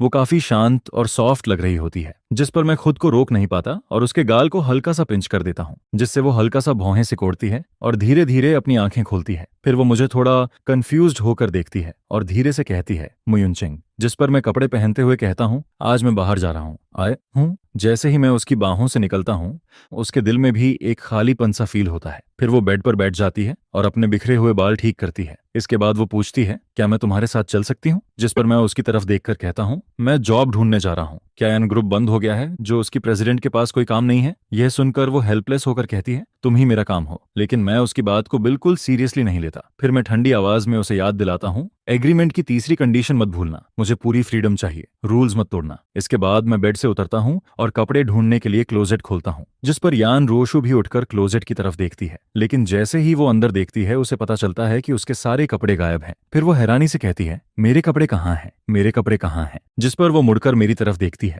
लेकिन मुझे बिल्कुल भी गिल्टी फील नहीं होता। मैं बस नीचे डोर की तरफ इशारा करके कहता हूँ, सब बाहर वाले बड़े सूटकेस में है। जिसे सुनकर वो हेल्पलेस होकर एक लंबी सांस लेती है और फिर चुपचाप बाहर जाकर सूटकेस से अपने कपड़े एक एक करके वापस क्लोजेट में टांगने लगती है। जिस पर मैं मन ही मन भौहें चढ़ाता हूँ। मुझे लगता है कि मैं इसे कमरे से बाहर तक नहीं रख पा रहा और इसके कपड़े बाहर फेंकने से क्या ही होने वाला है। इसके बाद मैं जल्दी से अपने कपड़े बदलता हूँ, डोर जोर से बंद करता हूँ और सीधे नीचे चला जाता हूँ। फिर मैं ड्राइवर से कहता हूँ कि मुझे जियांग रियल एस्टेट छोड़ दे। घर से निकलने से पहले मैं जियांग मो को मैसेज कर चुका होता हूँ। वो अकाउंटिंग पढ़ा हुआ होता है और अभी अपने अंकल की रियल एस्टेट कंपनी में काम करता है। मैं कहीं और जाना ही नहीं चाहता था। आखिर मिस्टर यान के नाम से जहां भी जाओ लोग ऐसे ट्रीट करते हैं जैसे रेस आए, जैसे कोई एंसेस्टर आ गया हो। इसलिए जब जियांग मो ने मुझे अपनी कंपनी आने को कहा तो मैंने तुरंत हाँ कर दी। उधर यान रियुक्स्यू जब नीचे आकर अपने कपड़े वापस रखती है तब तक मैं काफी देर पहले निकल चुका होता हूँ। फिर वो टेबल पर रखा अनचेड ब्रेकफास्ट देखती है और मेड को बुलाकर पूछती है, क्या सर ने ब्रेकफास्ट नहीं किया? जिस पर मेड का चेहरा डर से सफेद पड़ जाता है। फिर वो धीरे से कहती है, सॉरी मैडम, मैंने उन्हें रोकने की कोशिश की थी, लेकिन सर ने बस एक बार मुझे देखा और मैं इतनी डर गई कि फिर कुछ बोल ही नहीं पाई। यह सुनकर यान रियुक्स्यू को और हेडेक होने लगता है। मैं न सिर्फ उसे अवॉइड कर रहा था बल्कि अब बाहर जाकर खुद पैसे भी कमाना चाहता था, जिस पर उसे लगता है कि उसका सिर फटने वाला है। तभी उसके फोन की रिंगटोन बजती है और स्क्रीन पर मिसेज यान लिखा आता है। फोन उठाते ही दूसरी तरफ से मिसेज यान की रोती हुई आवाज आती है, मेरे दामाद को क्या हो गया? जैसे ही सुना कि युनचेंग का एक्सीडेंट हुआ और उसे एमनेशिया हो गया, मेरा दिल बैठ गया। फिर वो गुस्से में कहती है, तुमने युनचेंग को फिर दुखी किया ना? क्या तुम उस मो यूनिशु से दूर नहीं रह सकती? जिस पर यान रियुक्स्यू फोन कसकर पकड़ लेती है और धीरे से कहती है, मॉम, युनचेंग ठीक हो जाएगा, उसे सब याद आ जाएगा। लेकिन मिसेज यान फिर भी शांत नहीं होती। फिर वो कहती है, रोशु, क्या तुम्हें और युनचेंग को अब बच्चा नहीं कर लेना चाहिए? यान फैमिली पर कितने लोगों की नजर है तुम्हें पता भी है? फिर वो खुद ही झुंझलाकर कहती है, छोड़ो, तुमसे क्या बात करना, तुम तो बस बर्फ की तरह ठंडी हो। मैं और तुम्हारे डैड अभी अभी प्लेन से उतरे हैं और सीधे युनचेंग से मिलने आने वाले हैं। लेकिन जैसे ही मिसेज यान को पता चलता है कि मैं बाहर काम करने गया हूँ, वो और ज्यादा गुस्सा हो जाती है। फिर वो कहती है, तुम सच में पागल हो गई हो, रहने दो, मैं खुद युनचेंग को कॉल करती हूँ। लेकिन थोड़ी देर बाद उसका फोन फिर यान रोशु के पास वापस आता है, जिस पर वो गुस्से में कहती है, मैं युनचेंग को फोन क्यों नहीं लगा पा रही? यह सुनकर यान रोशु का दिल धक से रह जाता है। फिर वो तुरंत मुझे कॉल करती है, लेकिन फोन पर बिजी आता है, जिस पर वो तुरंत वीचैट खोलती है, लेकिन वहां एक बड़ा लाल एक्सक्लेमेशन मार्क दिखता है। तभी उसे पता चलता है कि मैंने उसे ब्लॉक कर दिया है। अपनी लाइफ में पहली बार ब्लॉक हुई प्रेसिडेंट यान बस चुपचाप एक लंबी सांस लेती है। उसे अभी तक ये नहीं पता होता कि मैंने सिर्फ उसे ही नहीं बल्कि उसके पूरे फैमिली को ब्लॉक कर दिया है। उधर मैं तब तक कार से उतर चुका होता हूँ और जियांग रियल एस्टेट के बाहर जियांग मो से मिल रहा होता हूँ। जियांग मो छेबापियों थोड़ी दूर खड़े उन ब्लैक सूट और सनग्लासेस वाले बॉडीगार्ड्स को देखकर धीरे से मेरे पास आता है और पूछता है, हे मो युनचेंग, ये वही लेजेंडरी रिच लोगों वाले बॉडीगार्ड्स हैं क्या? जिस पर मैं थोड़ा ऑकवर्ड होकर हल्का सा सिर हिलाता हूँ। जियांग मो अपने दिल की जलन दबाकर हंसने की कोशिश करता है और कहता है, पहले तो तुम इतने बड़े गेट के अंदर रहते थे कि मुझे तुम्हारे बॉडीगार्ड्स देखने का चांस ही नहीं मिला,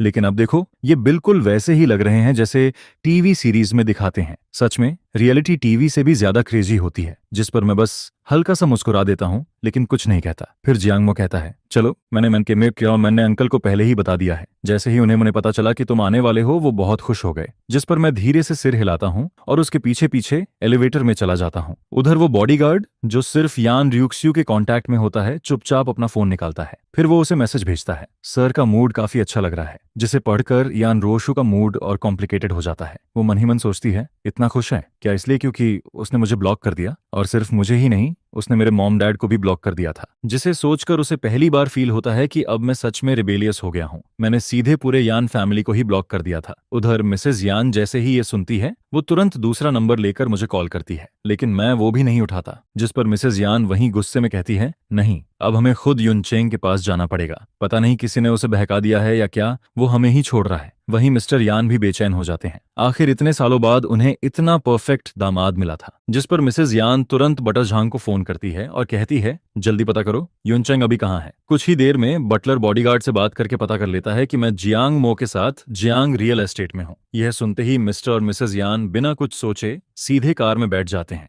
और ड्राइवर से कहते हैं कि जियांग रियल एस्टेट चलो। जिस पर पूरा यान फैमिली एक साथ जियांग रियल एस्टेट पहुंचने के लिए निकल पड़ता है। ये खबर पूरे अपर क्लास सर्कल में आग की तरह फैल जाती है। सारे बड़े बिजनेसमैन के फोन्स लगातार बजने लगते हैं। उधर मैं आराम से जियांग रियल एस्टेट में बैठा टी पी रहा होता हूँ और वो भी सबसे एक्सपेंसिव दाहुंग पाओ। हालांकि मुझे याद नहीं कि पहले मुझे ये पसंद थी या नहीं, लेकिन अब मैं इतना जरूर जानता हूँ कि मुझे ये बिल्कुल पसंद नहीं है। मुझे ये सब बिल्कुल पसंद नहीं आता है, लेकिन फिर भी मैं पोलाइट रहता हूँ और अपने चेहरे पर कुछ भी शो नहीं करता हूँ। आखिरकार जियांग मो के अंकल जियांग मिन, जो कि जियांग्स रियल एस्टेट के जनरल मैनेजर होते हैं, जॉब के लिए मुझसे मिलने आए होते हैं। जिस पर उनके चेहरे पर बेचैनी साफ दिखाई दे रही होती है और उनकी नर्वसनेस तो आंखों से ही नजर आ रही होती है। जिस पर मैं उन्हें पॉलिटली मना कर देता हूँ। फिर मैं आराम से टी कप नीचे रखता हूँ और उन्हें ध्यान से देखते हुए कहता हूँ, मैं सेल्स पर्सन बनना चाहता हूँ। यह सुनते ही जियांग मिंग पूरी तरह शॉक हो जाता है, जिस पर वह मेरी तरफ देखकर कहता है, क्या? क्योंकि जब मैं कहता हूँ कि मैं सेल्स पर्सन बनना चाहता हूँ, तब उसके चेहरे पर पूरा डिसबिलीफ नजर आ रहा होता है। आखिर मैं प्रेसिडेंट का हस्बैंड हूँ। जिस पर जियांग मिनिंग जल्दी से संभलता है और एक के बाद एक बोलना शुरू कर देता है, मिस्टर मू, मैं आपके ऊपर हंस नहीं रहा हूँ, लेकिन हमारी कंपनी के हाउसेस बेच पाना इतना आसान नहीं होता है। यह सुनते ही बगल में खड़ी जियांग मो अचानक आगे आती है और हंसने लगती है, जिस पर वह कहती है, अंकल तो रियल एस्टेट में हमेशा लॉस ही करते रहते हैं। आखिर जब आपको इसकी समझ नहीं है तो इसमें आने की जरूरत क्या थी? अपने कपड़े बेचते, वही ज्यादा बेटर नहीं था? यह सुनकर जियांग मिंग का चेहरा काला पड़ जाता है और वह गुस्सा करने ही वाला होता है। तभी सेक्रेटरी भागते हुए अंदर आती है और कांपती हुई आवाज में कहती है, मिस्टर यान और मिसेज यान आ गए हैं। यह सुनते ही जियांग मिनंग एकदम डर जाता है। फिर वह जल्दी से बाहर की तरफ भागता है और मिस्टर यान के पास पहुंचकर एक्साइटमेंट में उनका हाथ पकड़ लेता है, जिस पर वह कहता है, आप जैसे बड़े आदमी का हमारी कंपनी में आना हमारे लिए बहुत बड़ी बात है। जिस पर मिस्टर यान सिर्फ हल्का सा मुस्कुराते हैं और कहते हैं, सुना है कि युनचेंग मिस्टर जियांग की कंपनी में काम करने आया है, इसलिए हम भी उसे देखने चले आए। यह सुनकर जियांग मिन और ज्यादा नर्वस हो जाता है। उसके माथे पर ठंडा पसीना आने लगता है। उसे समझ ही नहीं आता कि क्या बोले, जिस पर वह बस बार बार सिर हिलाता रहता है और कहता है, मिस्टर मू अंदर हैं, अंदर ही हैं। जिस पर मिस्टर यान सिर हिलाते हैं और बिना कुछ बोले अंदर की तरफ चल देते हैं। वहीं दूसरी तरफ मैं ऑफिस में बिल्कुल शांत बैठा रहता हूँ। मेरे चेहरे पर कोई रिएक्शन नहीं होता है और मिस्टर यान और मिसेज यान के आने से भी मेरे दिल में कोई हलचल नहीं होती है। फिर अचानक ऑफिस का दरवाजा खुलता है, जिस पर मिसेज यान मुझे देखते ही तेजी से मेरी तरफ आती हैं और बिना कुछ कहे मुझे कसकर गले लगा लेती हैं। मैं अभी उनका चेहरा ठीक से देख भी नहीं पाता हूँ कि तभी मुझे एक एक्साइटेड आवाज सुनाई देती है, युनचेंग। यह देखकर जियांग मो भी शॉक हो जाती है। उसे बिल्कुल उम्मीद नहीं होती है कि मिसेज यान मेरे साथ इतना क्लोज बिहेव करेंगी। जिस पर बगल में खड़े मिस्टर यान हल्का सा खांसते हैं, जैसे उन्हें याद दिला रहे हों कि थोड़ा कंट्रोल रखो वरना मैं डर जाऊंगा। जिस पर मिसेज यान मुझे छोड़ देती हैं, लेकिन फिर भी मेरा हाथ कसकर पकड़े रहती हैं। फिर वह प्यार भरे चेहरे से पूछती हैं, युनचेंग, तुम कुछ दिन और घर पर क्यों नहीं रुके? इतनी जल्दी काम पर आने की क्या जरूरत थी? मैं सीधे जवाब नहीं देता हूँ। मैं सिर्फ हल्का सा मुस्कुराता हूँ, जबकि मेरे दिमाग में बहुत तेजी से बातें चल रही होती हैं। मुझे समझ आता है कि अन र्यूक्स्यू के पेरेंट्स इतने जल्दी सिर्फ मुझे देखने के लिए यहाँ चले आए हैं। जिस पर मैं बस हल्की सी स्माइल देता हूँ और कहता हूँ, आप दोनों को इतनी परेशानी हुई इसके लिए सॉरी, लेकिन मैं अंदर ही अंदर बहुत क्लियर होता हूँ। मुझे पता होता है कि ये लोग मेरे साथ इतना अच्छा सिर्फ इसलिए बिहेव कर रहे हैं क्योंकि मैं यान रोशु का हस्बैंड हूँ। जिस दिन डिवोर्स हो जाएगा उस दिन मेरी कोई वैल्यू नहीं बचेगी। ये सुनते ही मिसेज यान जल्दी से बोल पड़ती हैं, नहीं नहीं युनचेंग कभी गलत नहीं हो सकता, तुम्हारी कोई गलती नहीं है। जिस पर वह तुरंत लेंग बटलर की तरफ मुड़ती हैं और कहती हैं, हम प्राइवेट जेट से आए हैं, हमने रात में अच्छे से रेस्ट भी किया था, लेकिन उनके दिल में घबराहट बनी रहती है। उनकी आंखों में आंसू तक आने लगते हैं, जैसे वह सोच रही हो कि आखिर किसकी वजह से इतना अच्छा सन इन लॉ अपनी याददाश्त खो बैठा। जिस पर लेंग बटलर बार बार झुककर माफी मांगता है और कहता है, सॉरी ओल्डम मैडम सर, मुझसे गलती हो गई, मैंने ज्यादा बोल दिया। इसके बाद मिसेज यान अचानक मुस्कुराने लगती हैं। फिर वह मेरी तरफ देखकर कहती हैं, युनचेंग, तुम कौन सा काम करना चाहते हो? अगर तुम चाहो तो तुम्हारी मदर भी तुम्हारे साथ चलेगी। यह सुनकर जियांग मिनंग की आंखें लगभग बाहर आने लगती हैं। उसे यकीन ही नहीं होता कि मिसेज यान भी उसकी कंपनी में हाउस बेचने आने वाली हैं। लेकिन इससे पहले कि वह कुछ समझ पाता, मिस्टर यान भी तुरंत बोल पड़ते हैं, अगर युनचेंग को यह कंपनी पसंद है तो मैं इसे अभी खरीद कर उसे खिलौने की तरह गिफ्ट कर सकता हूँ। यह सुनते ही जियांग मिंग वहीं पर पूरी तरह स्टन्ड रह जाता है। उसे यकीन ही नहीं होता कि इतनी बड़ी किस्मत अचानक उसके सिर पर गिर सकती है। वहीं मैं हल्का सा नीचे देखता हूँ। मेरे दिल में थोड़ी हेल्पलेसनेस होती है, लेकिन साथ ही मुझे उनकी सिंसियरिटी भी फील होती है। जिस पर मैं धीरे से कहता हूँ, थैंक यू मॉम डैड, लेकिन मैंने पहले ही अंकल से कह दिया है, मैं सेल्स डिपार्टमेंट में जाकर हाउस बेचना चाहता हूँ। यह सुनकर यान फैमिली के दोनों एल्डर्स एक दूसरे की तरफ देखते हैं। हालांकि उन्हें हैरानी होती है, लेकिन फिर भी वे ज्यादा इंसाइट नहीं करते हैं। जिस पर मिस्टर यान मेरी तरफ मुड़कर कहते हैं, शिंगयुन सिटी के नीचे जितने भी प्रोजेक्ट्स हैं, मैं उन सबका ध्यान रख लूंगा। यह सुनते ही पूरे ऑफिस में सन्नाटा छा जाता है। हर कोई शॉक में पड़ जाता है, यहाँ तक कि मैं भी कुछ देर के लिए स्पीलेस हो जाता हूँ। फिर काफी देर बाद मैं धीरे से कहता हूँ, हम फैमिली हैं, अगर आप इस तरह पैसा खर्च करेंगे तो मुझे अच्छा नहीं लगेगा। मैं काम करने बाहर आया हूँ ताकि मैं पैसे कमा सकूं, दूसरे लोगों के पैसे कमाऊं, आपके नहीं। यह सुनते ही मिस्टर यान अचानक अपना माथा पकड़ लेते हैं और कहते हैं, सही कहा, मेरा पैसा भी तो तुम्हारा ही पैसा है, देखो मैं कितना बड़ा फूल हूं। लेकिन वह ये कहते जरूर हैं, जिस पर उनकी आंखों से साफ पता चल रहा होता है कि उनके दिमाग में अभी भी कोई दूसरा प्लान चल रहा है। इसके बाद मिस्टर यान तुरंत मुझे और दोनों एल्डर्स को डिनर के लिए इनवाइट कर देते हैं, जिस पर मैं भी मना नहीं करता हूं, क्योंकि मैं सोचता हूं कि मिस्टर यान की आइडेंटिटी का यूज करके जियांग फैमिली को कुछ फायदा पहुंचा दूं और साथ ही अपने लिए भी थोड़ा कॉन्फिडेंस बचा लूं, ताकि फ्यूचर में चाहे कुछ भी हो मैं यहाँ से अपने दम पर जा सकूं। इसके बाद हम एक हाई एंड रेस्टोरेंट में पहुंचते हैं और बैठ जाते हैं, जिस पर मिस्टर यान हाथ उठाकर एक के बाद एक कई फेमस डिशेज ऑर्डर करने लगते हैं। वहीं वेटर बगल में खड़ा सब कुछ नोट करता रहता है और ऑर्डर पूरा होने के बाद मिस्टर यान मेरी तरफ मीनिंगफुली देखते हैं। फिर वह बटलर को रुऑक्सुए को कॉल करने के लिए कहते हैं और बोलते हैं कि उससे कहो वह किसी के हाथ एक बॉटल फ्रेश। जिसके बाद आधे घंटे से भी कम समय में यान रुओशु दरवाजे पर दिखाई देती है। वह ब्लैक बिजनेस सूट पहने होती है, उसके होंठ हल्के से ब्लर्ड लग रहे होते हैं और उसके पूरे शरीर से एक अजनबी जैसी कोल्ड फीलिंग आ रही होती है। फिर वह सीधे मेरी तरफ आती है और अपना साफ खूबसूरत हाथ आगे बढ़ाकर मेरे सामने फ्रेश मिल्क की एक बोतल रख देती है। यान रुओशु खुद मिल्क लेकर आई है। यह देखकर मैं थोड़ा सरप्राइज हो जाता हूँ। आखिर सेकंड एल्डर के सामने मैं उसे एम्बैरस नहीं कर सकता था, जिस पर मैं जियांगमो की तरफ देखता हूँ और उसे साइड में सीट खिसकाने का इशारा करता हूँ। 12 लोगों की टेबल पर सिर्फ 8 लोग बैठे होते हैं, इसलिए सीट खाली थी। लेकिन मेरी लेफ्ट साइड में मिस्टर यान बैठे होते हैं और राइट साइड में जियांगमो। अब जब यान र्यूक्स्यू आ गई है तो जियांगमो को ही जगह बदलनी पड़ती है। जियांगमो यान र्यूक्स्यू को पसंद नहीं करती है, लेकिन उसे सेकंड एल्डर के लिए काफी रिस्पेक्ट फील होती है। आखिर वे सच में मेरे लिए कंसर्न रखते हैं, जिस पर वह बिना कुछ बोले उठती है और चेयर साइड में खिसका देती है। फिर यान रुओशु धीरे से थैंक्स कहती है, जिस पर मिस्टर यान अचानक खुश हो जाते हैं और मुस्कुराते हुए कहते हैं, युनचेंग, यह फ्रेश मिल्क खास तुम्हारे लिए मंगवाया गया है। ये सुनते ही मैं पूरी तरह शॉक हो जाता हूँ। जिस पर मिस्टर यान आगे कहते हैं, मैंने ही रुओशु से कहा था कि वह तुम्हारे लिए मिल्क लेकर आए। फिर वह बताते हैं, 3 साल पहले रुओशु ने कहा था कि तुम्हारा हेल्थ ठीक नहीं है और डॉक्टर ने भी कहा था कि तुम्हें प्रॉपर न्यूट्रिशन नहीं मिल रहा, इसलिए उसने यूके से एक गाय मंगवाई थी। फिर हर दिन उसका फ्रेश मिल्क निकाला जाता है, प्रोसेस होता है और विला भेजा जाता है।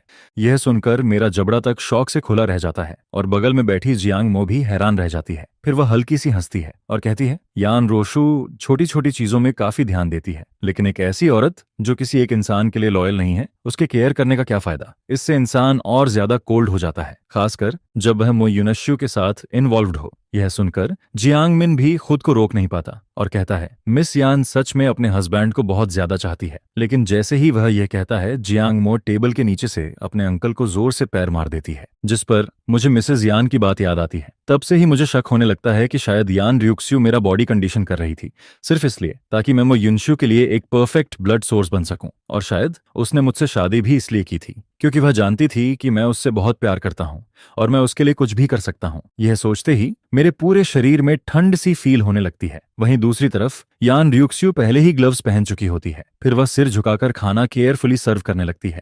हर चीज को वह साफ सुथरे तरीके से हैंडल करती है और सब कुछ बहुत सुंदर लग रहा होता है, जिस पर मैं चुपचाप सेकंड एल्डर की तरफ देखता हूँ। लेकिन मिस्टर यान तो पलक तक नहीं झपकाते हैं और मिसेज यान मुस्कुराकर सिर हिलाती रहती हैं, जैसे उन्हें यान र्यूक्स्यू का यह बिहेवियर बहुत पसंद आ रहा हो। ये फादर इन लॉ और मदर इन लॉ सच में बहुत इरिटेटिंग लग रहे होते हैं, क्योंकि मुझे समझ नहीं आता कि क्या इन्हें पता नहीं है कि यान रुओशु ने मुझसे शादी सिर्फ मेरे ब्लड के लिए की थी। जिस पर मैं आंखें छोटी करता हूँ और तय करता हूँ कि मुझे इन्हें टेस्ट करना होगा। उसी समय विदेश में छुट्टियां मना रही मो युनश्यू को एक वीडियो कॉल मिलता है। जैसे ही वह कॉल रिसीव करती है, वह गुस्से से भर जाती है और कहती है, दीदी क्या तुम श्योर हो, तुमसे कोई गलती नहीं हुई। फोन के दूसरी तरफ मो युनश्यू का चेहरा इतना डार्क लग रहा होता है जैसे उस पर पानी टपक रहा हो, जिस पर सामने से जवाब आता है, ये बिल्कुल सच है। मेमोरी लॉस के बाद मो युनश्यू ने हम सबको ब्लॉक कर दिया है। पहले तो मुझे यकीन नहीं हुआ। मैंने उसे वीचैट पर मैसेज भेजा, लेकिन उसने मुझे भी ब्लॉक कर दिया। फिर मॉम, डैड और बाकी फैमिली ने ट्राई किया, लेकिन उसने पूरी फैमिली को ही ब्लॉक कर दिया। यह सुनकर मो युनश्यू का चेहरा और ज्यादा खराब हो जाता है। 3 साल हो गए थे, लेकिन वह अब तक यान रुओशु को पूरी तरह कंट्रोल नहीं कर पाई थी। पहले मो फैमिली ने जो बातें छुपाई थीं, वह बाहर नहीं आई थीं, लेकिन अब मेरी मेमोरी लॉस होने के बाद मैं उनसे रिश्ता खत्म करना चाहता हूँ। और यह कोई एक्टिंग नहीं थी। मो युनश्यू को हॉस्पिटल में मेरी ठंडी आंखें याद आ जाती हैं, जिस पर वह घबराई हुई आवाज में पूछती है, उसने सच में यान रूह्यू और यान रूशुआंग के सामने कहा कि वह मुझसे रिश्ता खत्म करना चाहता है? सामने से जवाब आता है, हाँ। उसने साफ कहा कि अब से तुम्हारा और उसका कोई रिलेशन नहीं है। यह सुनते ही मो युनश्यू का दिल गले तक आ जाता है। फिर वह जल्दी से पूछती है, और ब्लड वाली बात, उसने उसके बारे में कुछ कहा? जिस पर सामने से जवाब आता है, पुप नहीं। यह सुनकर मो युनश्यू थोड़ी राहत की सांस लेती है। जब तक ब्लड वाली बात बाहर नहीं आती, तब तक उसके पास सब संभालने का मौका था। फिर वह तुरंत कहती है, दीदी मैं अभी फ्लाइट बुक करती हूँ और चाइना वापस आती हूँ। यह कहते हुए उसके चेहरे पर एक कैलकुलेशन वाली स्माइल आ जाती है, क्योंकि वह मेरे टेम्पर को अच्छे से जानती है। जिस पर वह मन ही मन सोचती है, मुझे खुद जाकर देखना होगा कि उसे सच में मेमोरी लॉस हुआ है या वह सिर्फ एक्टिंग कर रहा है। लेकिन दूसरी तरफ मो युनकिंग को अभी तक यह समझ नहीं आता कि मामला कितना सीरियस है। पूरा मियामू फैमिली एक बहुत बड़ी प्रॉब्लम की तरफ बढ़ रहा होता है और इस प्रॉब्लम की वजह वही लड़की होती है जिसे वे सबसे ज्यादा प्यार करते हैं। इसके बाद जैसे ही यान र्यूक्स्यू मुझे सेल्स डिपार्टमेंट में लेकर जाती है, मुझे वहां बहुत ज्यादा गर्मी फील होती है, जिस पर वह तुरंत टिश्यू निकालती है और मेरे चेहरे का पसीना बहुत कंसर्न के साथ साफ करने लगती है। लेकिन मैं टिश्यू लेकर कहता हूं मैं खुद कर लूंगा। फिर मैं जल्दी जल्दी अपने चेहरे का पसीना पोंछता हूं। यह देखकर जियांग मिंग तुरंत घबरा जाता है और कहता है नहीं नहीं, मैं अगले 2 दिन में एसी लगवाने वाला था, मैं अभी अरेंज करता हूं। जिस पर यान रुओशु उसे ठंडी नजरों से देखती है और बिना किसी डाउट के कहती है कंपनी के हर डिपार्टमेंट में ऐसी होना चाहिए। जियांग मिनिंग ऑकवर्ड होकर अपने माथे का ठंडा पसीना पोंछता है। फिर वह जल्दी से अपना मोबाइल निकालता है और सेक्रेटरी को सीधे ऑर्डर देता है 1 लाख अर्जेंट, अभी के अभी एसी लगवाओ। जिस पर मेरे बगल में खड़ी जियांग मो धीरे से मेरी तरफ खिसकती है और कहती है मुयुनचेंग, यह यान रुह्यू तुम्हारे लिए इतनी अच्छी क्यों है? जिस पर मैं उसे घूर कर देखता हूं और कहता हूं तुम्हें इससे क्या? जांग मो तुरंत सिर हिलाती है और कहती है नहीं, मेरा वो मतलब नहीं है, मुझे बस लगता है कि तुम दोनों के बीच कोई मिसअंडरस्टैंडिंग है, जैसे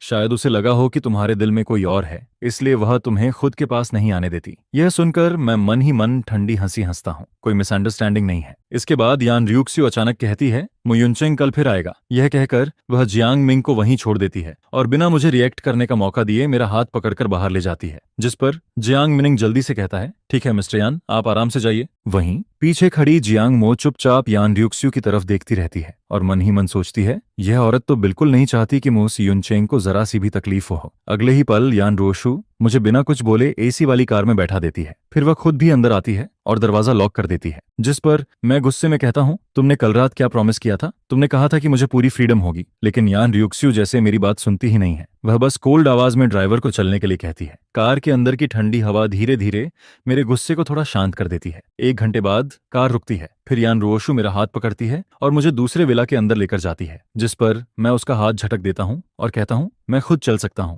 मुझे पकड़ो मत। लिविंग रूम के सोफा पर यान रोशु चुपचाप बैठ जाती है। उसके चेहरे पर वही शांति होती है जो तूफान आने से पहले होती है। फिर वह मुझे देखती है और पूछती है तुम इतनी मुश्किल जगह पर काम करने क्यों गए? यह कहते हुए वह मेरे चेहरे के पास आती है और मेरे गाल के पास की लट हटाने लगती है। पहले शायद मेरा दिल तेज धड़कने लगता, लेकिन अब मुझे सिर्फ इरिटेशन फील होती है। फिर वह धीरे से कहती है मुझे अच्छा नहीं लगता कि तुम इतना हार्ड वर्क करो। यह सुनकर मैं मन ही मन हंसता हूँ। यह औरत सच में अजीब है, उसके मुंह से प्यार वाली बातें इतनी आसानी से निकलती हैं। शायद इसी वजह से मैं पहले उसके झांसे में आ गया था। वह मुझे मैनिपुलेट करना बहुत अच्छे से जानती थी। मैं उसका हाथ हटाता हूँ और ठंडी आवाज में कहता हूँ मैं पैसे कमाना चाहता हूँ। भले ही मैं मिस्टर यान हूँ, लेकिन मैं सिर्फ नाम का हूँ। बाहर वालों को यह नहीं पता। वे मेरे नाम पर हाउस खरीदेंगे, मुझे अच्छा कमीशन मिलेगा। हाउस बेचूंगा, फिर ज्वेलरी बेचूंगा। इस आइडेंटिटी की जितनी वैल्यू है मैं उसका पूरा यूज करूंगा। जिस पर यान र्यूक्स्यू मुझे ध्यान से देखती है और कहती है मेरा सारा पैसा तुम्हारा ही तो है, मेरी सारी बैंक कार्ड्स तुम्हारे पास हैं मुयुनचेंग, तुम्हें इतनी मेहनत करने की जरूरत ही नहीं है। यह सुनकर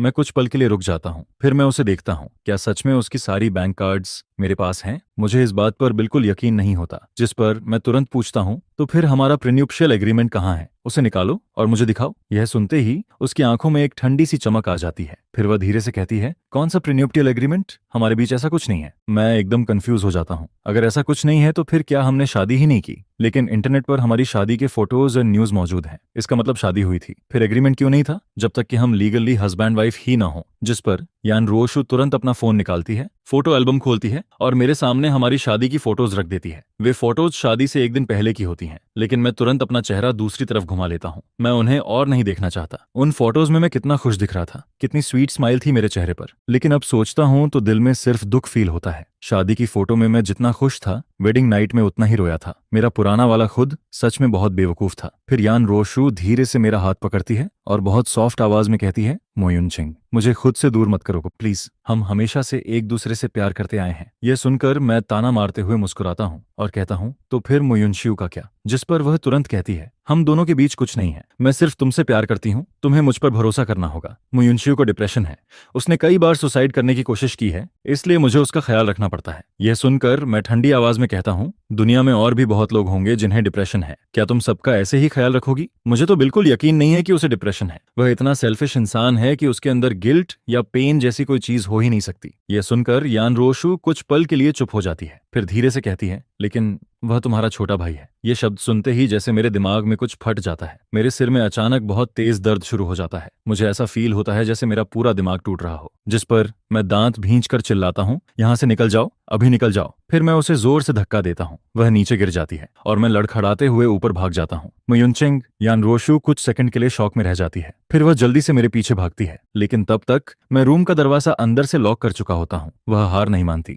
फिर वह बालकनी से अंदर आने की कोशिश करती है, लेकिन उसे पता चलता है कि बालकनी की विंडो भी मैंने लॉक कर दी है, जिस पर यान र्यूशु बालकनी में खड़ी रह जाती है। उसकी आंखों में हेल्पलेसनेस साफ दिखाई दे रही होती है। उसे पता होता है कि मैं मुयुनशु से नफरत करता हूँ, और सच कहें तो वह खुद भी उससे परेशान है, लेकिन वह कुछ कर भी नहीं सकती। इसके बाद मैं 1 घंटे तक बाथटब में पड़ा रहता हूँ, जब तक मेरी स्किन पर झुर्रियां नहीं पड़ जाती और मेरे शरीर में जो दर्द हो रहा होता है वह थोड़ा कम नहीं हो जाता। फिर धीरे धीरे मेरा मूड शांत होता है, जिस पर मैं उठता हूँ, अपना शरीर सुखाता हूँ और पजामास पहनकर बाथरूम से बाहर आता हूँ। लेकिन मास्टर बेडरूम की बालकनी के पर्दे लगातार हिल रहे होते हैं। मुझे बिल्कुल आइडिया नहीं होता कि यान रोशु अभी तक बाहर खड़ी है। फिर मैं बेड पर जाकर लेट जाता हूँ और अपना फोन उठा लेता हूँ। फिर मैं अपना फोन उठाता हूँ और देखता हूँ कि अभी सिर्फ दोपहर के 3 बजे हैं, जिस पर मुझे फोन में कई वीचैट ट्रांसफर दिखाई देते हैं। ये सारे मिस्टर यान ने भेजे होते हैं। पहले खाना खाते समय मिस्टर यान ने मुझे दोबारा वीचैट पर ऐड कराया था। वह 65 साल के हैं।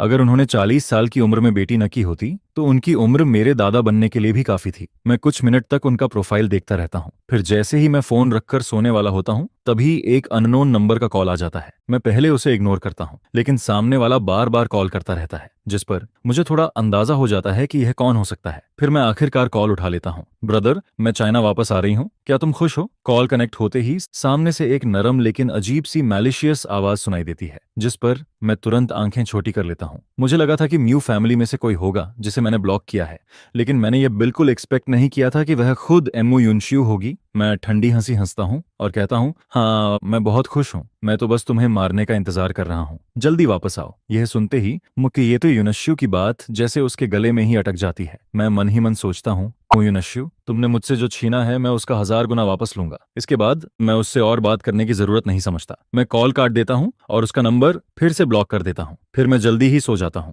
लेकिन मेरे सपने में सिर्फ घुटन भरा अंधेरा होता है और किसी के रोने की आवाज आती रहती है। मुझे ऐसा फील होता है जैसे किसी ने बार बार मेरे शरीर में सुई चुभाई हो, जिस पर मैं दर्द से सिकुड़कर बेड पर गोल होकर लेट जाता हूँ। और फिर सपने के आखिर में मुझे एक बहुत तेज टक्कर महसूस होती है। उसके बाद कोई घुटी हुई आवाज में एक नाम पुकारता है, मो युनशियो कौन है? कौन मुझे यह नाम लेकर बुला रहा है? वहीं बालकनी के बाहर खड़ी यान रोशु मेरी दर्द भरी चीख सुन लेती है, जिस पर वह एकदम घबरा जाती है। फिर वह बिना सोचे ग्लास विंडो को जोर से धक्का देती है और अंदर आ जाती है। फिर वह जल्दी से बेड तक आती है और मुझे कसकर अपनी बाहों में पकड़ लेती है। डरो मत, मैं यहीं हूँ। उसकी बॉडी की वार्मथ मुझे नाइटमेयर से बाहर खींच लाती है। मैं अभी भी थोड़ा कंफ्यूज्ड होता हूँ। कुछ देर तक मुझे समझ ही नहीं आता कि अभी क्या हुआ, क्योंकि यह सपना नहीं लग रहा था। ऐसा लग रहा था जैसे मैंने सच में यह सब झेला हो, नहीं तो मेरे शरीर में इतनी दर्द वाली रिएक्शन क्यों होती। सच कहूं तो मुझे पहले भी कभी कभी लगता था कि शायद मैं किसी पैरेलल वर्ल्ड में आ गया हूं, नहीं तो मुझे म्यू फैमिली और यान फैमिली के बारे में कुछ भी याद क्यों नहीं है। लेकिन जब यान रियुक्स्यू और मू फैमिली मेरे सामने आए, तब मुझे समझ आ गया कि मैं कहीं और नहीं आया हूं। मैं वही मो युनचेंग हूं, क्योंकि भले ही मुझे कुछ याद ना हो, लेकिन मेरी हड्डियों में बसी हुई नफरत बिल्कुल रियल है। कभी कभी मुझे यह भी लगता है कि शायद मेरे अंदर वायलेंट टेंडेंसीज हैं और आज के नाइटमेयर ने मेरे इस शक को और बढ़ा दिया है। मुझे पूरा यकीन है कि मेरा मेमोरी लॉस किसी कार एक्सीडेंट की वजह से हुआ है, लेकिन एक दिन मुझे वह सारी तकलीफें जरूर याद आएंगी जो मैंने झेली हैं, और जिस दिन मुझे सब याद आ गया, उस दिन जिसने भी मेरे साथ गलत किया है वह मुझसे बच नहीं पाएगा। फिर मैं धीरे से कहता हूँ, तुम मुझे बहुत जोर से पकड़ रही हो, दर्द हो रहा है। यह सुनते ही यान रियुक्स्यू तुरंत मुझे थोड़ा ढीला छोड़ देती है, लेकिन उसका हाथ अभी भी मेरे कंधे पर रहता है। फिर वह धीरे से पूछती है, क्या तुम्हें नाइटमेयर आया था? उसकी आवाज बहुत सॉफ्ट होती है और उसमें एक अजीब सी केयर फील होती है, जिस पर मैं उसकी आंखों में देखता हूँ। फिर हल्का सा मुस्कुराता हूँ और कहता हूँ, हाँ, मैंने सपना देखा कि मेरी लॉटरी लग गई। फिर मैं खुशी खुशी तुम्हें बताने आया, लेकिन जैसे ही मैंने दरवाजा खोला, मैंने तुम्हें और मून युनशियो को एक दूसरे को हग करते देखा। फिर मैं धीरे से कहता हूँ, बहुत दर्द हुआ। यह सुनते ही यान रियुक्स्यू का चेहरा बदल जाता है, जैसे उसके दिल में किसी ने जोर से चोट मार दी हो। फिर वह जल्दी से कहती है, इम्पॉसिबल मो युनचेंग, मैं सिर्फ तुमसे प्यार करती हूँ, मैं कभी मो युनशियो को हग नहीं करूंगी। यह सुनकर मैं मन ही मन हंसता हूँ, लेकिन मेमोरी लॉस के बाद से मुझे उससे लड़ने या सच बोलकर झगड़ा करने का मन नहीं करता। वैसे भी अभी वह मेरे पीछे पीछे घूम रही है, ये मेरे लिए काफी अच्छा है। मुझे बस अपनी लिमिट बनाए रखनी है। फिर मैं कैजुअली कहता हूँ, वैसे अभी मो युनशियो का कॉल आया था, उसने कहा कि वह जल्दी चाइना वापस आने वाली है। यह कहते हुए मैं उसके चेहरे को ध्यान से देखता हूँ, जिस पर उसकी भौहें सिकुड़ जाती हैं और उसका चेहरा थोड़ा डार्क हो जाता है। मैं हंसता हूँ और कहता हूँ, क्या हुआ? तुम्हारी लवर वापस आ रही है, इसलिए तुम टेंशन में हो? क्या अब तुम उसे कॉल करके डांटोगी? जिस पर यान रोशु धीरे से सांस छोड़ती है और कहती है, मो युनचेंग, मैं सिर्फ तुम्हारी हूं। लेकिन मुझे उसकी बात पर बिल्कुल भरोसा नहीं होता। फिर मैं उसकी तरफ देखकर कहता हूं, यान रोशु, मैं पहले ही साफ बोल रहा हूं, बेहतर होगा कि तुम मुके युनशु को मुझसे दूर रहने को कहो, नहीं तो मैं उसकी ऐसी हालत करूंगा कि वह किसी को मुंह दिखाने लायक नहीं रहेगी। यह सुनते ही यान र्यूक्स्यू की आंखें ठंडी हो जाती हैं, लेकिन मैं मन ही मन हंसता हूं, क्योंकि फोन पर मोरो युनशु की आवाज, उसका एटीट्यूड और उसके सोशल मीडिया रिकॉर्ड्स देखकर मुझे साफ समझ आ गया था कि वह पहले भी मुझे बार बार परेशान करती रही है। नहीं तो हर बार वेडिंग नाइट, एनिवर्सरी और वैलेंटाइंस डे पर वह सिर्फ एक कॉल करके यान रोशु को अपने पास क्यों बुला लेती? वैसे भी अब मैं पहले से सब एक्सपेक्ट कर चुका हूं। जिस दिन मैंने सच में वो युनशु को सबके सामने इंसल्ट किया, उस दिन यान रूहियो मेरे पास लड़ने ना आए, यही अच्छा होगा, नहीं तो मैं उसे भी नहीं छोड़ूंगा। फिर मैं उसकी तरफ देखकर कहता हूं, तुम्हें यान ग्रुप की प्रेसिडेंट नहीं बनना? तुम्हें कंपनी नहीं जाना? उसका हाथ अभी भी मेरे पैजामेज के ऊपर रखा होता है। उसकी हथेली बहुत गर्म लग रही होती है, और सच कहूं तो मैं अब उसके जैसे इंसान के साथ रहना बिल्कुल भी बर्दाश्त नहीं कर सकता। जिस पर वह धीरे से कहती है, डैड ने कंपनी का काम पहले ही इन दिनों उसे और रोशुआंग को उसके ऊपर छोड़ दो, मुझे बस तुम्हारे साथ रहने पर कंसंट्रेट करने दो। जिस पर मैं तुरंत कहता हूं, मुझे तुम्हारे साथ रहने की जरूरत नहीं है। यह कहते ही मेरा चेहरा इंस्टेंटली डार्क हो जाता है, क्योंकि रात में उसका मुझे पकड़कर सोना ही पहले से इनफ इरिटेटिंग था, और फिर दिन में भी वो किसी घोस्ट की तरह मेरे पीछे पीछे घूमती रहती है। जिस पर यान रोशु बिल्कुल भी गुस्सा नहीं होती है, उसके चेहरे पर जरा सा भी टेम्पर नहीं आता है, और फिर वो धीरे से कहती है, मैं बस तुम्हारे साथ रहना चाहती हूँ। यह सुनकर मुझे फिर से ऐसा फील होता है जैसे मैंने कॉटन पर पंच मारा हो, लेकिन फिर मुझे उसका कल वाला एग्रीमेंट याद आता है, जिस पर मैं एक गहरी सांस लेता हूँ। इसके बाद मैं डिसाइड करता हूँ कि मुझे उससे प्रॉपरली बात करनी चाहिए। आखिर हम एक फेमस प्लास्टिक कपल थे और पिछले 3 सालों से ऐसे ही रह रहे थे। अब मैं उन सारी अनहैप्पी बातों को भूलना चाहता हूँ और बस अपनी खुद की लाइफ जीना चाहता हूँ। जिस पर मैं उससे कहता हूँ, तुमने कल मुझसे प्रॉमिस किया था, लेकिन अब फिर से ऐसे मुझे परेशान कर रही हो। अगर तुम ऐसे ही मेरे पीछे घूमती रहोगी तो मुझे फ्रीडम कैसे मिलेगी? यान रोशु, तुम वैसे भी यानशी ग्रुप की प्रेसिडेंट हो, तुम्हें थोड़ा रीजनेबल होना चाहिए। यह सुनकर वो अपना सिर नीचे कर लेती है और काफी देर तक चुप रहती है, जिस पर मुझे बिल्कुल समझ नहीं आता कि वो क्या सोच रही है। लेकिन मैं उसकी इस एबनॉर्मेलिटी को इग्नोर कर देता हूँ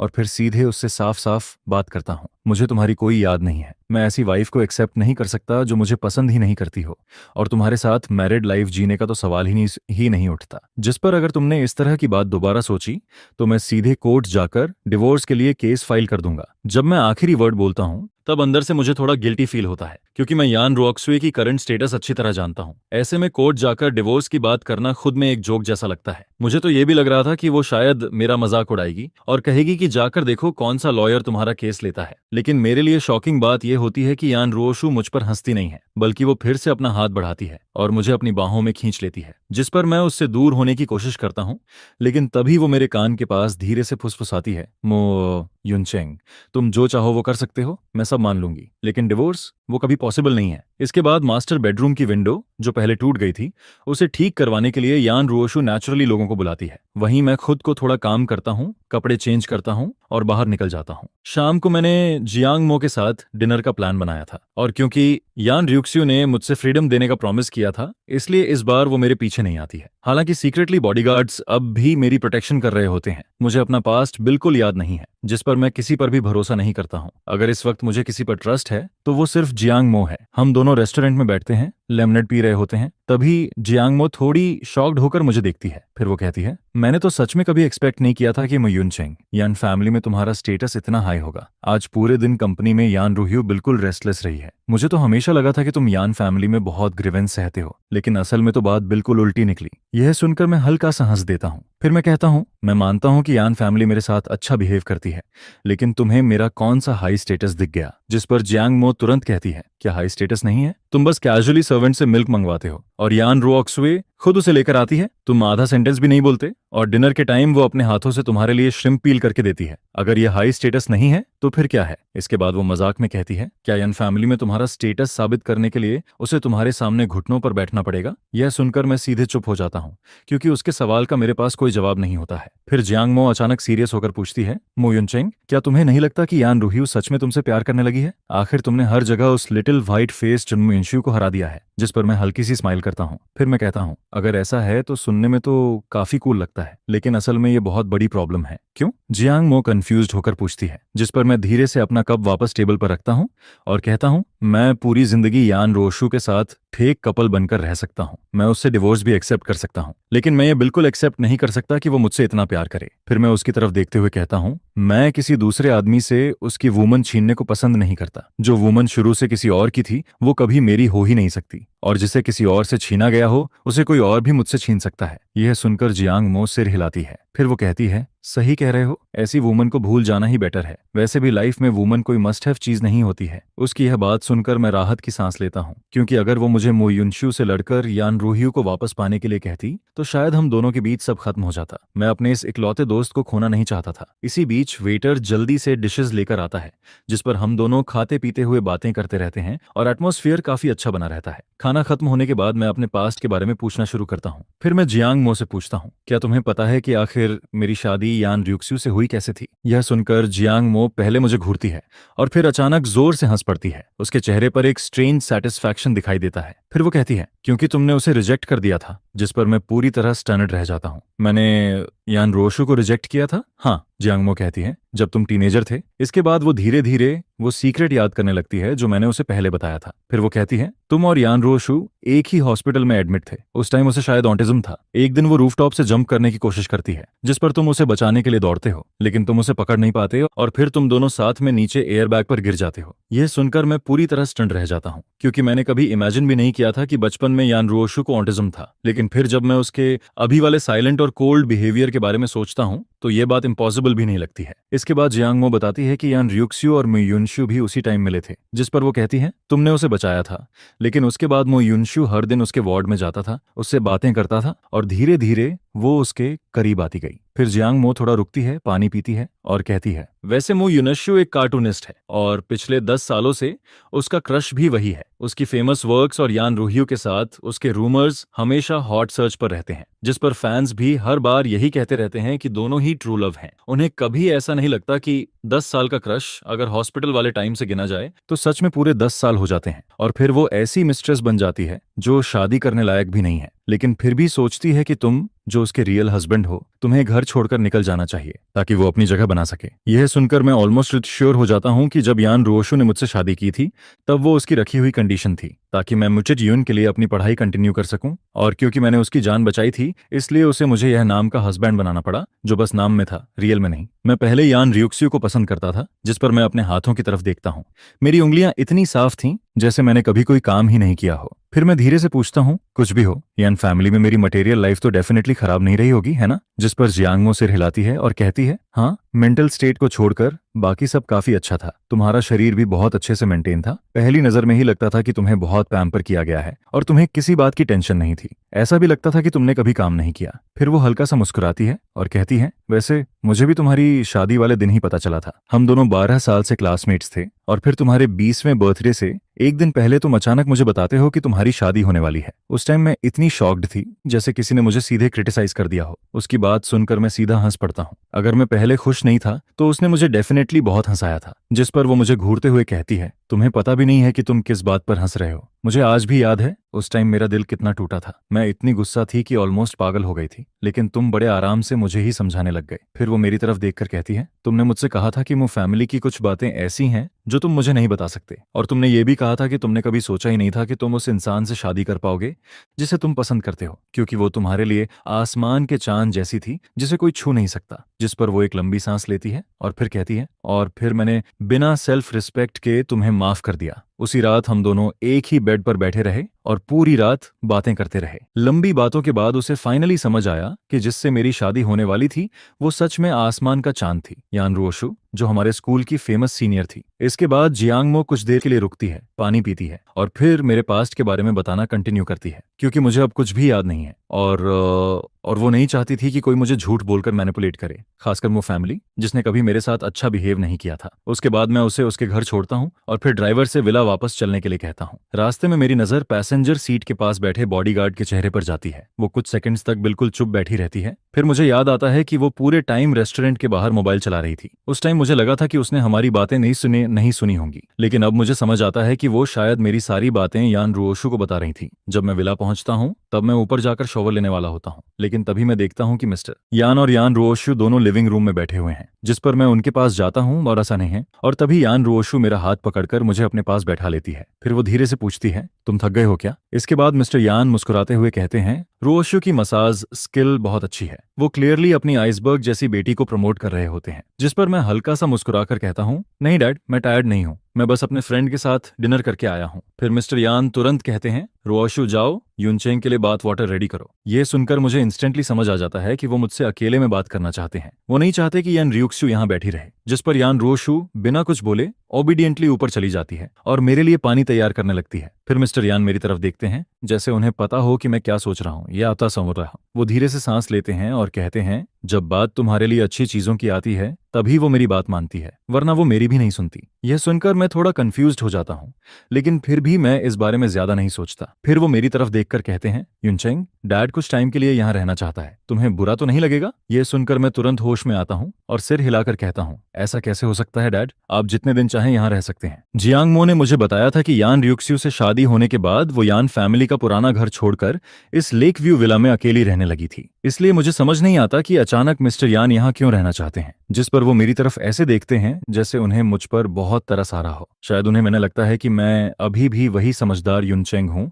जो कभी उनसे दूर नहीं होगा। फिर वो धीरे से कहते हैं, यूनचेंग, डैड जानता है कि तुम्हारे साथ बहुत बड़ा अन्याय हुआ है। रुओक्सु इमोशंस के मामले में हमेशा कंफ्यूज्ड रही है। ये कहते हुए वो अपने हाथ से एक डॉक्यूमेंट निकालते हैं और मेरी तरफ बढ़ा देते हैं। फिर वो धीरे से कहते हैं, हालांकि रुओशु कहती है कि उसका सारा पैसा तुम्हारे पास है, इसलिए तुम्हें शायद पैसों की जरूरत नहीं होगी, लेकिन यह तुम्हारी माँ और मेरी तरफ से अपॉलॉजी है। जिस पर मैं नीचे देखता हूँ और पता चलता है कि वो यान ग्रुप के 5% शेयर्स का गिफ्ट लेटर है। मैं तुरंत उसे कॉफी टेबल पर रख देता हूँ और सिर हिलाकर मना कर देता हूँ। फिर मैं कहता हूँ, मैं आपकी और मॉम की फीलिंग्स समझता हूँ, लेकिन मैं ये शेयर्स नहीं ले सकता। मैंने यान ग्रुप के लिए कुछ भी नहीं किया है और वैसे भी हम दोनों के बीच सब कुछ ठीक नहीं है, हमारे बच्चे भी नहीं होंगे, फिर मुझे ये शेयर्स क्यों चाहिए? इसके बाद मैं धीरे से कहता हूँ, और अगर फ्यूचर में हमारा डिवोर्स हो गया तो ये शेयर्स चीजों को और कॉम्प्लिकेटेड बना देंगे। ये सुनकर मिस्टर यान कुछ बोलना चाहते हैं लेकिन फिर रुक जाते हैं। फिर वो मेरी तरफ देखते हैं जैसे वो कुछ सोच रहे हों।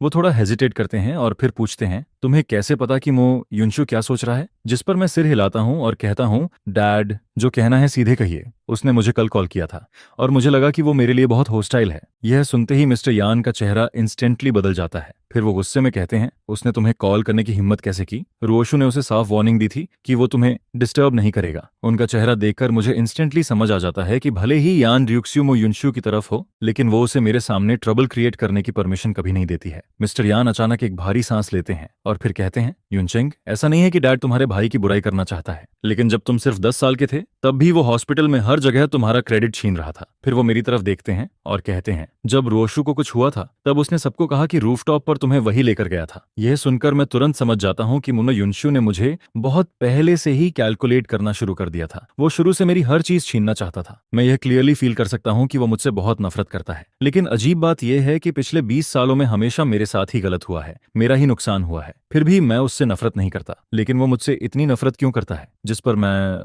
मिस्टर यान की तरफ देखकर कहता हूँ, डैड, मुझे बताइए, मैं मो युनशु और यान रूहियू पहली बार कैसे मिले थे? मुझे कुछ भी याद नहीं है। जियांग मो को भी बस थोड़ा बहुत पता है, लेकिन उसे पूरी बात नहीं पता। जिस पर मिस्टर यान धीरे से सिर हिलाते हैं और कहते हैं, ठीक है, पहले इधर आओ और chicken soup P low. Dad तुम्हें धीरे धीरे सब बताता है। इसके बाद वो मुझे डाइनिंग टेबल तक लेकर जाते हैं और थर्मोस खोलकर चिकन सूप निकालते हैं। फिर वो मुस्कुराकर कहते हैं, ये ओल्ड हाउस में बना है, खास तुम्हारे लिए लाया हूँ। तुम्हें हमेशा से डैड के हाथ का चिकन सूप सबसे ज्यादा पसंद था। यह सुनकर मेरा दिल एक पल के लिए रुक जाता है। मैं अपने फादर इन लॉ के हाथ का चिकन सूप देखता हूँ और कुछ बोल नहीं पाता। फिर मिस्टर यान हंसते हुए कहते हैं, अगर ये बाउल ऑफ चिकन सूप नहीं होता तो रोशु मुझे तुम्हें देखने भी नहीं देती। मैं बस चुपचाप बैठा रहता हूँ क्योंकि मुझे पता है मैं यान रोशु के दिल में नहीं हूँ। वहां हमेशा मो युनशु ही था, लेकिन फिर भी मैं एक 60 साल के आदमी से क्या आर्ग्यू करता? जिस पर मैं चुपचाप बैठ जाता हूँ, उनकी बातें सुनता हूँ और छोटे छोटे सिप लेकर चिकन सूप पीता रहता हूँ। 2 बाउल चिकन सूप के बाद मुझे फाइनली समझ आता है कि हम तीनों पहली बार हॉस्पिटल में कैसे मिले थे।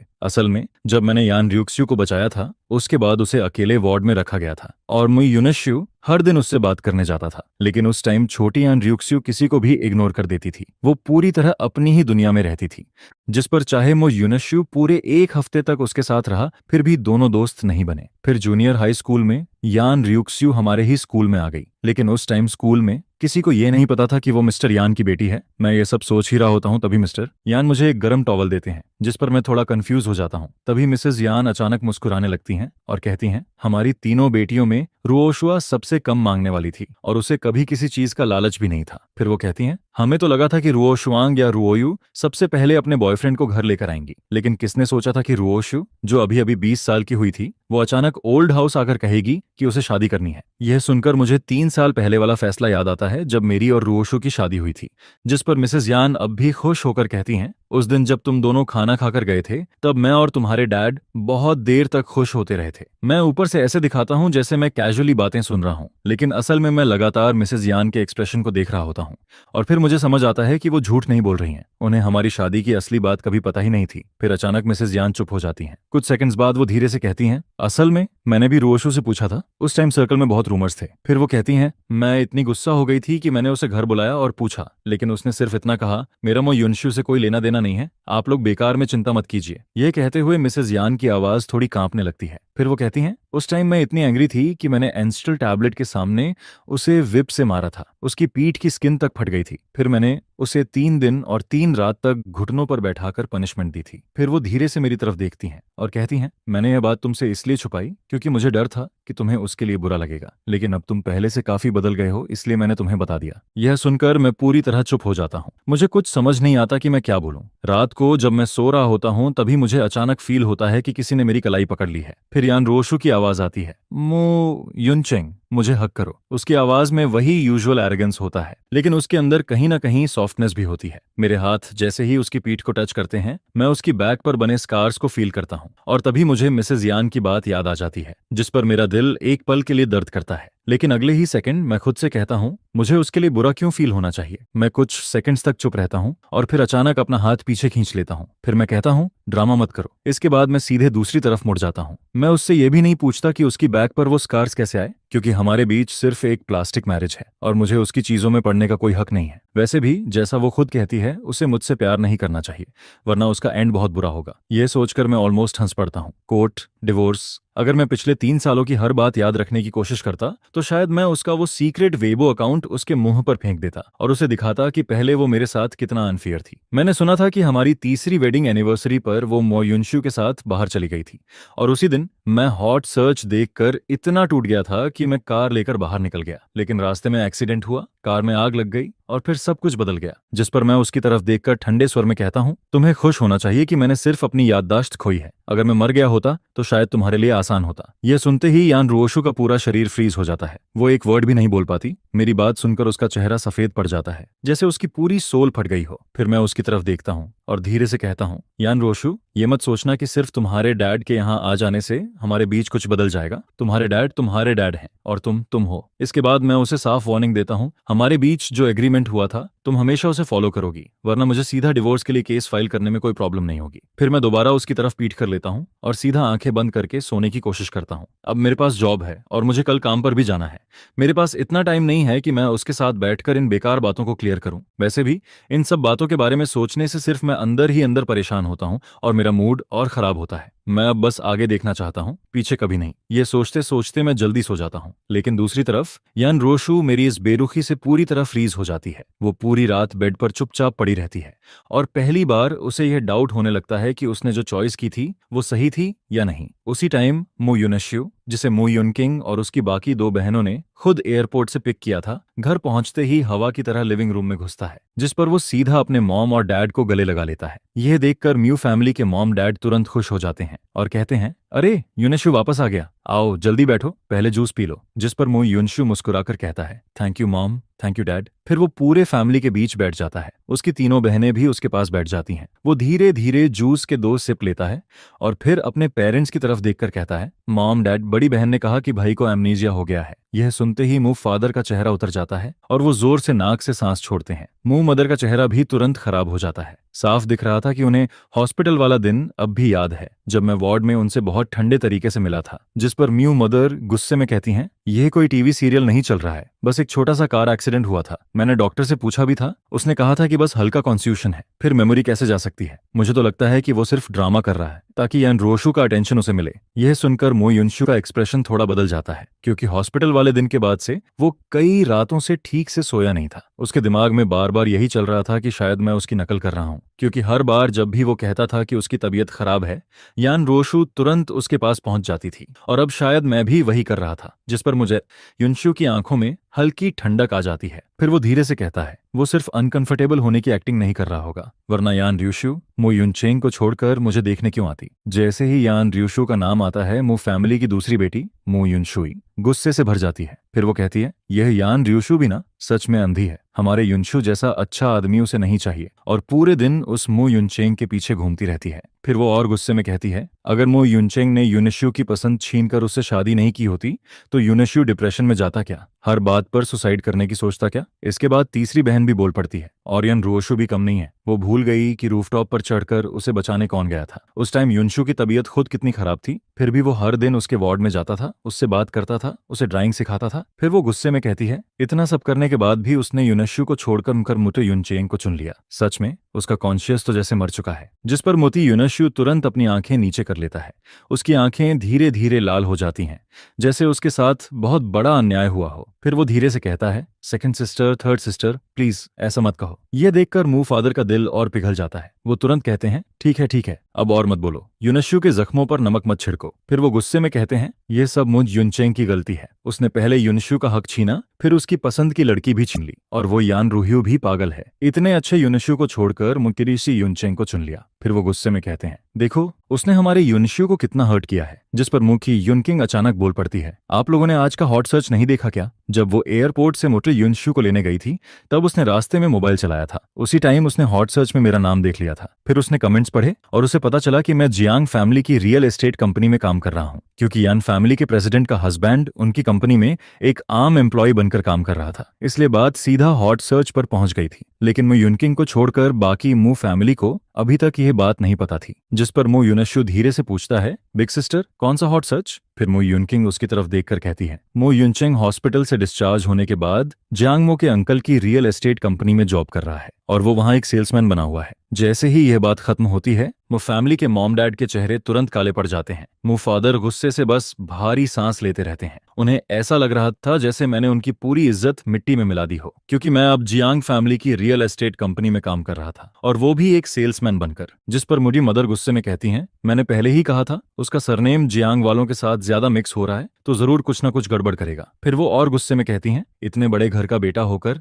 वो जाकर घर बेच रहा है। सच में बहुत नाम रोशन किया है उसने। यह सब सुनकर मो युनशु कुछ देर तक चुपचाप सोचता रहता है। फिर वो धीरे से कहता है, मॉम डैड क्या भाई के पास पैसे नहीं है? उसकी यह बात सुनते ही कमरे में अचानक सन्नाटा छा जाता है, क्योंकि अगर यान ग्रुप की प्रेसिडेंट का हस्बैंड बाहर जाकर सेल्समैन की जॉब कर रहा है तो ये बात खुद में बहुत बड़ी जोक लगती है। मो युनशु को पूरा यकीन था कि मैं जॉब सिर्फ इसलिए कर रहा हूं क्योंकि मेरे पास पैसे नहीं बचे हैं। और जैसे ही वो ये बोलता है, म्यू फादर और उसकी तीनों बहनों के चेहरे एक साथ बदल जाते हैं, क्योंकि वो सब समझ जाते हैं कि मो युनशु क्या कहना चाहता है। यानी यान रोशु मुझे जो लिविंग एक्सपेंसेस देती थी वो शायद मुझे पूरे नहीं मिलते थे, और अब मेरे पास पैसे नहीं बचे, इसलिए मुझे खुद बाहर निकलकर काम करना पड़ रहा है। काफी देर बाद मो मदर धीरे से कहती हैं, अगर उसके पास पैसे नहीं थे तो वो घर वालों से कह नहीं सकता था क्या? जाकर घर बेचने लगा। सच में बहुत समझदार है। वो हमेशा कार्ड्स खेलता था और पैसे हार जाता था, और उसे सच में लगता था कि मेरे पैसे हवा से आते हैं। किसी को क्या पता था कि यान रोशु मुझे जो पैसे देती थी वो बिल्कुल भी अनलिमिटेड नहीं थे। यह सुनकर मुतोरी युनशु की आंखों में एक चमक आती है, और फिर वो तुरंत मो फादर का हाथ पकड़ लेता है। फिर वो कहता है, भले ही मैं और भाई एक ही लड़की को पसंद करते हैं, लेकिन आखिर हम भाई हैं। अब अगर उसके पास पैसे नहीं हैं और वो घर बेचने तक पहुंच गया है तो हमें उसकी हेल्प करनी चाहिए। जिस पर म्यू फादर ठंडी सांस लेते हैं, लेकिन इस बार वो कुछ बुरा नहीं कहते। फिर मो युनशु अपनी बहनों की तरफ देखकर मुस्कुराता है और कहता है, सिस्टर्स चलो हम सब मिलकर भाई को समझाते हैं। इसके बाद वो फिर से कहता है, अगर भाई के पास सच में पैसे नहीं हैं तो हम पहले उसे पैसे दे देते हैं। हम सिस्टर यान की भी इंसल्ट नहीं होने दे सकते, और ना ही आउटसाइडर्स को यह लगने देना चाहिए कि हम अपने भाई के साथ अच्छा बिहेव नहीं करते। जिस पर मुंह से मदर तुरंत सिर हिलाती हैं और कहती हैं, बिल्कुल सही, अब मुझ फैमिली और यान फैमिली का नाम एक साथ जुड़ा हुआ है। हमारे और उसके बीच जो भी है वो बाहर वालों को जोक नहीं लगना चाहिए। फिर वो तुरंत खड़ी हो जाती हैं और कहती हैं, युनशु सही कह रहा है। चलो अभी चलते हैं उस रियल एस्टेट कंपनी में और मो युनचेंग को वापस लेकर आते हैं। जब पूरा फैमिली उसकी बात मान लेता है तब मो युनशु के होंठों पर एक हल्की सी मुस्कान आ जाती है, क्योंकि पहले भी मैं हमेशा उसकी बात मान जाता था और अब तो मुझे कुछ याद भी नहीं है। लेकिन इस वक्त उसे सबसे ज्यादा यही जानना था कि क्या मुझे सच में एमनेशिया हुआ है। दूसरी तरफ मेरे जॉब का पहला दिन सरप्राइजिंगली बहुत बिजी था। ये जिंगहुआयुआन प्रोजेक्ट बीजिंग के बाहर वाले एरिया में था। जियांगमो ने इसमें बहुत पैसे लगाए थे, लेकिन अब तक बस 3 घर बिके थे। लेकिन आज सुबह सेल्स ऑफिस के बाहर इतनी भीड़ थी कि सब हैरान रह गए। डोर खुलते ही लोग अंदर आने लगते हैं, जिस पर वहां के एम्प्लॉयज की खुशी का ठिकाना नहीं रहता। सबको लग रहा था कि यह सब इसलिए हो रहा है क्योंकि यान फैमिली के हस्बैंड यहाँ जॉब कर रहे हैं और प्रोजेक्ट हॉट सर्च पर आ गया है। मुझे भी पता था कि जियांग फैमिली की real estate company hot search पर आ गई है, लेकिन मुझे यकीन नहीं था कि सिर्फ एक हॉट सर्च की वजह से इतने लोग सच में घर खरीदने आ जाएंगे। पहले मुझे लगा कि वो सब सिर्फ तमाशा देखने आए हैं, लेकिन फिर 3 लोगों ने सीधे एडवांस जमा कर दिया। और सबसे बड़ी बात, वो तीनों ऐसे फादर्स थे जिनके छोटे छोटे बच्चे थे। यह देखकर मैं खुद को रोक नहीं पाता और उन्हें समझाने लगता हूँ। मैं कहता हूँ, यह बीजिंग के बाहर का एरिया है और हाउस अभी रेडी भी नहीं हुआ है। आपको अपने बच्चों के स्कूल के बारे में पहले से सोच लेना चाहिए। मैं पैसे कमाना चाहता था, लेकिन मैं ऐसे लोगों से पैसे नहीं कमाना चाहता था जो पहली नजर में ही बहुत सिंपल लग रहे थे। इसलिए मैं उन्हें समझाता हूं कि सिर्फ हॉट सर्च देखकर जल्दी फैसला मत कीजिए।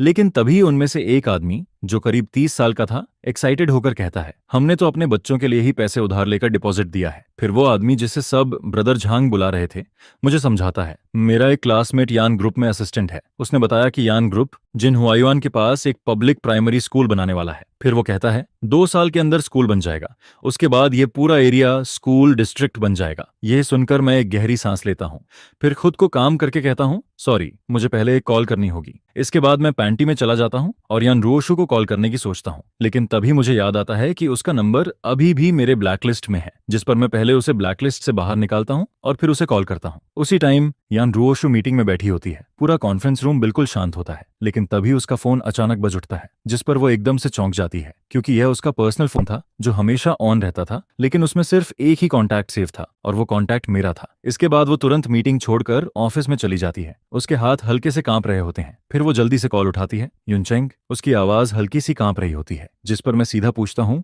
यान रोशु, सेल्स ऑफिस में जो कुछ हो रहा है, क्या वो तुम्हारी तरफ से कंपेंसेशन है? मुझे पिछली रात का झगड़ा याद आता है। मैंने उससे कहा था कि उसकी और मुटे यूनशु की वजह से हॉट सर्च बना और उसी की वजह से मेरा एक्सीडेंट हुआ। यह सुनकर यान रियुक्स्यू कुछ सेकंड्स तक चुप रहती है। उसे समझ नहीं आता कि मैं गुस्सा हूं या कुछ और, लेकिन वो जवाब देने से डरती भी है। काफी देर की चुप्पी के बाद वो धीरे से कहती है, नहीं, ये कॉम्पेंसेशन नहीं है। फिर वो और भी धीमी आवाज में कहती है, ये प्यार है। क्योंकि उसे पता था कि उसने मुझे हर्ट किया है, मुझे दुख दिया है, लेकिन उसके हिसाब से उसने जो भी किया वो सिर्फ इसलिए किया क्योंकि वो मुझसे प्यार करती थी। लेकिन मेरी नजर में वो सब सिर्फ गिल्ट की वजह से किया गया कंपेंसेशन था।